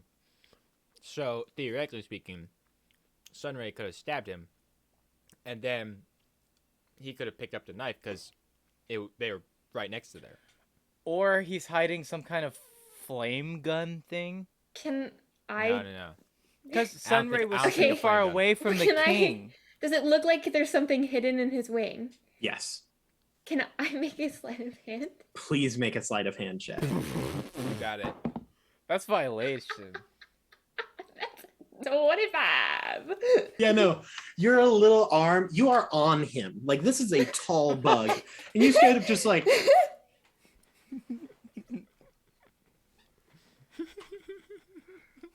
pull out. Pull it out. You reach in, you kind of like rattle around in there. You're like, huh. And you pull out what appears to be a thin metal tube. That's it. That's it. Okay. Metal tube acquired. Sneaks down. Scurries back over, comes over. There does appear to be like little bits of writing on it. What kind of writing? You can't read it. Give it to Archester. Give it to Archester. Archie. Oh, did you found something? In Ripper's wing. I look at it, inspect it. Arcana check. Okay. You recognize 100% these to be magical runes of some sort. Nope. Nothing. Wait, Absolutely advantage nothing. because he's a wizard. I will allow you to use advantage because this is a spell that you have probably seen before. Oh, are you kidding me? Nice. Not That's doing great there? wonderful. I'm rolling fantastic tonight. No. I rolled a Oh, 1 and a What was 2. your number? What was the 2? Like total? 11. 11, that's above a 10. You can tell that you can tell the type of magic. This would be an evocation spell. We got it, boys. And you do think that there are runes in there to alter the spell in some way. So it is a typical spell that is for one type of damage and it has been shifted to a different type. Oh. Do you get it? What? What? Okay, just to be safe, I'm going to take the time to cast Identify. Absolutely. Now that you have met Glorp Glob, your identify spell, you can now recognize the kind of voice in your head as like it'll change sometimes to a different person who has input stuff into the spell. And apparently, there are people in the Undergrove that also contribute to the identify spell. And a voice pops up and it says, "Ah, yes. This appears to be a I'm losing the word. A blowgun of Soul Blade. Okay. This is an alteration of the Ice Knife spell." Yes, of the Ice Knife. Yep, that's what I was thinking. Okay. Interesting. What is Interesting. it? I explained that to them. Cool. You would also know, actually, this is a separate Arcana check for me. Okay. This one not with advantage, just a flat Arcana check. Buddy, you are not doing great. Nope. What did you get? 1. Oh, Jesus, man. And that one? Yes. That's a lot of ones, dude. Hey, Yes. you know, Is the total still a 10? Yes. Okay. So I can give you a little bit of information here because I don't care about nat ones on skill checks. Apparently I'm not using these dice anymore. You are not entirely sure. The altering the type of damage a spell does, there's several different types of casters that can do this. You don't think that this is arcane. Now it could be like you don't think it was like a wizard. It could be a sorcerer, or it could be someone who gets their magic from a different type of being, but you doubt that it's like a studied caster. Okay. So there's potential. There is perhaps potential that perhaps this was used. Well, that's interesting. So, based on the description that Sketch gave, Was Sketch on his stomach or on his back when he was in the grapple? Sketch was, he definitely had top control. Okay. Most likely this was like a, oh geez, I should know the name of this. It's like a umluplata or something like that. Where basically it's basically like an aggressive like calf cutter. But they have top control, and the goal is to like break or dislocate the knee. Okay. So would Ripper, his head basically would have been facing up towards like where the Yeah, V now box would have been? top control doesn't necessarily mean that he is on top. It just means that they have control of the top of his body.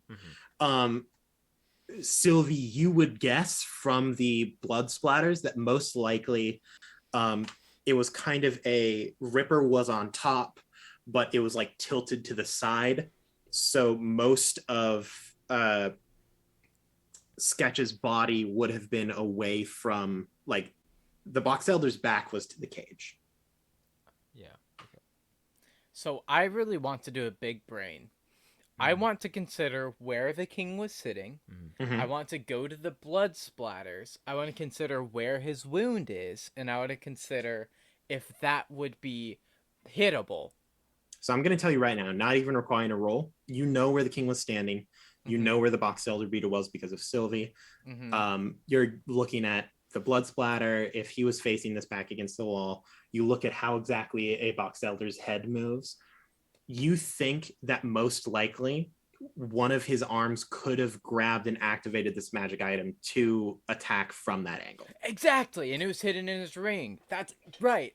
Okay. Yes. So the next Sylvie's gonna run over to Ripper. Mhm. She's gonna get the little rod back. She's gonna Yep. run over to Ripper. She's gonna keep it hidden. She's gonna go. So I hear you're not a snitch. Nah, I never snitch. You a liar? I've been called worse. Excuse me. He has a list. Care to tell me what this was doing in your wing? Ooh, that's a stone cold. Let's see how well he can pull this off. That's when Colonel. I'm trying to read mind. He says, I never seen that before. Archester, he has seen that before. Yeah, I don't believe that. I pulled this out from your wing. You didn't notice because I'm freaking awesome. You mean you robbed me? No, I'm gonna give it back eventually, maybe. But That's just robbing without a guarantee. I'm sorry, but you're in custody right now. And you have a weapon on you, so I am a weapon. I same, buddy, but you gotta answer the question. Make an intimidation check. With advantage? I will allow advantage because you did just hit him with this out of nowhere. 16? 16. Let's see how well he takes it. He goes, he like, you see him kind of pause and consider his options, and he does just go, I mean, yeah, it might have been on me. Normir walks up and says, listen, you're kind of in a tough spot right now. We know that there are others involved in this whole fiasco. We know there are people unhappy with the king for certain reasons. We don't know those reasons. Maybe if you help us out, we can help you. It's gonna be out. nice. I'm not. I see. You've got kind of good cop, bad cop thing going on. Yeah, but we're not cops, though. You have to tell me if you're a cop. I'm not. We're not cops. I'm a hired Yeah, all right, I assassin. believe you. It's in the rules. It is. So are you wait, but if you're not cops, how can you guarantee that I get out of this? We'll vouch for you. I'm gonna need some kind of guarantee from an actual like police officer. That's she really hard is to say with a list. She is a guardian of the what's it called? Wait, you a Grove Guardian? I didn't know about that. Yeah. I mean, Keep it quiet. it's been kind of a blur since last night. I found that on me. I don't really remember a whole lot of what happened. Ooh. This doesn't help us. thickens. Come on, man. We've been going at this for like 4 hours. Do Like- Really DM, sorry. do I know that if Sorry. do I know that of a fairy's possible capability of perhaps tampering with the mind of another? You absolutely know that Hold a on, fairy hold on. can tamper with memories. Yes. Okay. Cool. Wait, It was- okay, so Okay, Okay. wait. there's one piece of this that's bothering me though. The fact that it's a whatever. It changed the spell from ice to fire. Right. Right. That's Which is weird. Why Well, is it okay, ice? so- I think the it might rod- be. The rod He's does that pinning- automatically. The frozen boy is pinning the fire boy, maybe. Maybe. This is true. But I don't think the fire boy would have, for some reason, a ice turn into fire. Why doesn't he just have a fire thing? You know what I mean? It's gotta be an ice thing that became fire. I mean, okay, so the thing is, right, the rod itself does not, it casts an altered version of the spell. It is not necessarily Right. taking the ice and turning But it into the fire. It is just writing- a fire version But of it the was spell. the writing on it that made it different. So if we find out, So this is what I somebody think. tampered with this tool to make it seem different so that it would look like Yeah, Ray exactly. did it on So- his own. See, This is DM, what if we find out. DM. If we find out, hold on. If we find out what the Chestnut King Hold vouched on. for, God, I'm I'm so like- bad at solving things. if we found out which side of the court that Chestnut King is vouching for at this particular moment, we will find out which Fae guy, either Frost Tittles or Ray, will find out which one of them actually had it out for him. Because if, for example, if the king is helping the summer court, then Frost is going to want to take out the king. If What? At this point, I'm just gonna kind of grab this guy and be like, "Tell me everything you know." wait, I don't know Ripper? anything. I never went to school. What do you know about this? It's a little tube. I found it on me. I'm pretty sure it's a magic item. Why'd you keep it hidden? Because it'll make me look like a criminal. Why didn't you say you found this? Because it will make me look like a criminal. Why should I believe you? So Sylvie, I think Brian. I think he is being honest. I'm I don't- confused. I think We need to either talk to the There's king a reason I'm an assassin, not a detective. I Frames. pulled the two. I just pulled the two over. So look, He's here- just in a ball crying. here's what here's what I think. All right, I think Rochester, what do you think? Huh? What? I think Normir's right. It was definitely one of the fairies. I think Ripper was used. Okay, cool. Poor guy. The fairy Who do we talk to now? fairies Frothing at the mouth. fairies There's a reason are that I'm known not to part have of the charming magics. So it's not very hard to believe that perhaps he was controlled and then his memory was erased. Okay, but who? To Who frame did it? him. Which It one is would have either it out for the it's king? either Frost or Sun. Yeah, but which one? Which Let's one did it? find out from the king which side he's been helping out recently. Do we know where Frost was? Like during the The fight? fight. Yeah, he wasn't was- near the VIP section, but he was like up He was up. on the king like, when side. you He think would have of been the faces face up and here. back. The common seating. Okay, so like opposite side of the arena. You know how in Harry Potter, Yeah. Snape kind of tampers with the Quidditch game from the audience at some point? Yeah. It's Actually, I he think counter tampers with the game. It's right. Actually, But spoilers, right? I mean, I think what you said to begin with was a Very- spoiler. Yeah, that's true. But it's probably something like that. So if we talk to the king and figure out Sure, which let's go talk side to the he's king. helping out, We'll figure it out. I mean, we can be pretty certain it's the We'll frost go- guy. we'll go Okay, talk to but the if he king, but- rolls another R, I'm gonna kill somebody. I just want to figure out why. I- We know I- who. I- Do you understand? I've got a whole session without killing somebody. I walk over That's to not the normal. king. Sylvie? I walk I don't over do to that. the king. That's my thing. Killing's my thing. DM, I walk over to the Yes. king and I Normir ask backs off. him, and I ask him, sir, quick question. We are very close to finding out who would dare ever try to assault you.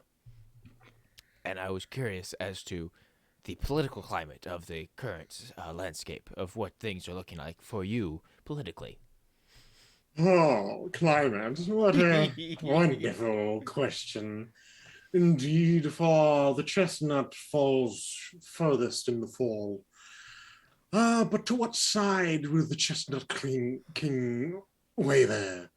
Indeed. It has changed throughout time. At the moment, of course, there's a great interference That's between it. That's it. That's it. I'm holding Sylvie back. You just have her in the air, just arms and legs are going. I just handed her to Normir. Normir just holds her with one arm. The bugs just go threat, threat, threat, threat. Oh, you bet, buddy. Normir says, "Stand down." standing down, standing down. And the king says, yes. The whims of the Chestnut King have carried many a mortal through different wars of many different times. Oh, and yet, at the moment, the seasons change, perhaps in favor of a colder time of year. Okay. Indeed, perhaps winter is coming. Yes, that is copyright, and yes. Do I I'm aware, DM? fully. Just for the sake of rolling a d20, do I believe him? Insight check, yeah. Okay, give me a second. I gotta pull out another set of dice. Wait, he referenced something and I didn't get it. Game of Thrones. Game of Thrones. Oh, that's why. Me and my sad life. Oh, Drew. Drew, Yeah, come on. Yeah, Aaron, you claim to be the one who rolls poorly. Have you ever rolled 4 nat 1s in a row? Yes. All right, we gotta catch up the nat one Let me kill counter him. here. We Let me only kill have him. one in here.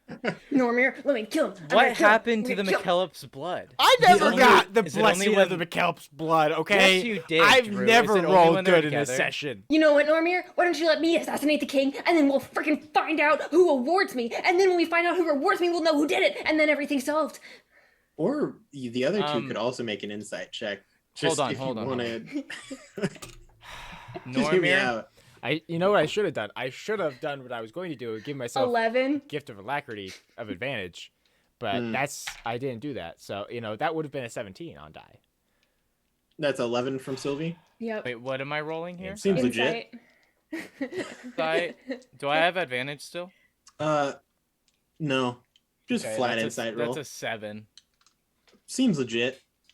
Honestly, he doesn't seem like a liar. I mean, Like he that- well, seems see, that's- above lying. That's what I thought before. So Yeah. it seems to be aligned with the winter. Indeed, perhaps. Normir, I'm telling you. perhaps If you just let me, my if you just let me go, and I'll take care of it, whims and will then whoever change. cheers for us, then we know did it. You know. Ah, Just- yes. You can just The put me power down, of and I'll the take care of it. Chestnut I'll fix it King is all, a Normir. You can just wondrous put me down. thing. Just put me down. Do it. Do it. You can do it. I'll just, And I'll yet take care my of it right life here, right will here. almost take. I'll be Normir's over. arm I'll be slowly over. starts to lower, and he's going to make a Hold on. wait. Make a persuasion check. Can I do that as a player to Sylvie? Make her roll a persuasion check for You Normir can to put her down. Just try to convince her. Wait, no, she's convincing Normir. I cannot tell you to make a check. I'm To making influence a another player. Save. It's a wisdom save. If and you rolled are too weak a- to decide whether or not you can roll a save for a yourself. 3, and so Normir just kind of puts her down. she's charging. I Dang just it. hold my I start walking away and So are you Guys. trying to attack the Chestnut King? Please don't let Sylvie do this. are you talking to me right now? Normir Please says, don't let "Wait, me- Sylvie, no." Fine. Seeing the panic and frustration, I will cast as she's jumping into the air. I will cast Temporal Shunt. Just teleport her away. You need to make a wisdom saving throw, Sylvie. I will allow you to choose to fail if you would like. 13. You fail. She disappears. Sylvie, where did she go? Archester? Specifically, she is shunted into a different point of time. Neat. Oh, I don't know how Wait, the for spell how works, so long? this is all you. Target must see a wisdom saving throw or vanish, being thrown to another point in time and causing the attack or spell to be wasted. At the start of its next turn, the target reappears where it was, or in the closest unoccupied space. All right, so I got Target- 6 seconds. The target does not remember you casting the spell or being affected by it. This is excellent. yeah. Sylvie, So you move through. You're like, I'ma kill this king. I'm so done. And you all of a sudden you jump, knife out. The beetles all turn. I'm like, ah! And the king Threat? holds a goblet and is like, oh yeah. All of a sudden time begins to slow. And you, for just a brief 6 seconds, land on the stairs and look behind you to a roar of a crowd. 2 fighters in the ring. Yes! Box Elder Beetle back against the wall. Yes! You see Sketch groaning, muscle straining, veins pulsing as he leans and tries to twist this Box Elder Beetle's knee. And you see just one arm reach underneath one of the wings, pull out a tiny thin rod. And then a brief glow that is almost imperceptible under the bright lights covering this stage, and just shoot out a quick shot. It sears into the king. You look over and you see each one of the people. You see Sketch and Ripper are on the stage. Frost Tittles surrounded by the rest of his guards, just lounging about, like laughing it up. You're not entirely sure what they're saying. Scruggs standing behind the VIP section, just kind of looking around, like going like, "Yeah, Ripper." You can hear him over the crowd. You look to your right. You see underneath the stadium, Chatter surrounded by a bunch of like teen bugs. And you see he's like chatting things up. He's like handing out little packets of things and taking these little golden and silver dewdrops and putting them back into his hoodie. And then standing, not even paying attention to the kids, on the side of the auditorium, kind of on the side of one of those risers, you see Sun Ray looking directly at the VIP section. yes. Yep, it was. You flash back forward in time and you land exactly where you jumped. And Normir grabs her and holds her up again, and he says, "Well, learn to never do that again." I look at Sylvie. Sunray did it. Sunray did it. I'm Yes, gonna kill we him. know. I'm gonna kill Sunray. Put me down. Nope. You've had your shot. Hold on. Sylvie, what did you see? I saw the fight. What? I saw that the was fight very convenient happen. that the spell sent you that far back in time. Yeah, whatever you did, I hated it, but it worked. What did you see? I saw freaking Ripper do the little dart thing and watching under the bleachers, not paying any attention to the kids. Sunray watching the VIP section, waiting for it to happen. So it was Nice. It was Sunray. Yeah, it was like you cast that spell and then God decided, you know what, she's had enough. Maybe we'll like give her something. Well, it has to make sense, especially since the king is with the Winter Court. No wonder Sunray would try to take him out while he's helping them. Let's go tell what's-his-face, Colonel? The corn guy. Yes. We walked over to Colonel and Snake. 100%. Are you still like carrying Sylvie? Yes. Okay. Yeah, your legs are moving. You have a knife out and you're just like She's just gonna dangle there now. like it's like when you grab a cat by the scruff of their Yeah, neck. she's You just like- kind of like flop. You head over Snake is once again kind of like you could tell if he had arms, he would be like leaning against a wall, like staring off into the distance. He's just kind of like, Yeah, he just and Colonel is also standing there, eyes kind of glazed over. You approach and he says, "Ah, have you found out who the killer is?" take it away, Sylvie. Sunray did it. He did it. We Or what are you gonna? found- Are you guys gonna like arrest him or something, or can I like kill him? Because I've been really itching to kill I somebody. take the rod from Sylvie and I hand it to Colonel. This particular rod was used. That's the weapon. That was the attempted murder weapon.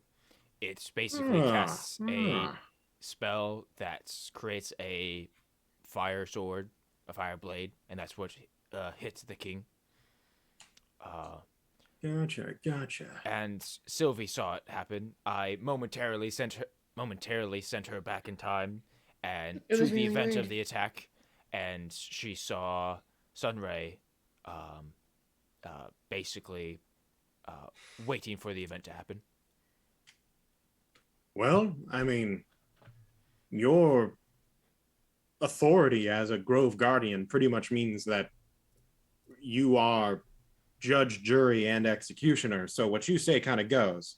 We'll arrest him now. Wait, you said executioner? That's just a phrase. Sylvie. But if you say that he's the man at hand that is guilty, it'll be up to the Chestnut King to decide what punishment lies in order. Okay, when can we stick around and like see what he says? I mean, yeah, I'm not going to force you to go anywhere. Okay. But he kind of like nods over at Snake, and you see Snake kind of like back. Snake slithers over, and you just hear him go, "CQC, close quarter combat," and then just like fully wraps up Sunray, and you just hear him go, "What? What is happening? Who is Snake? Snake! Snake!"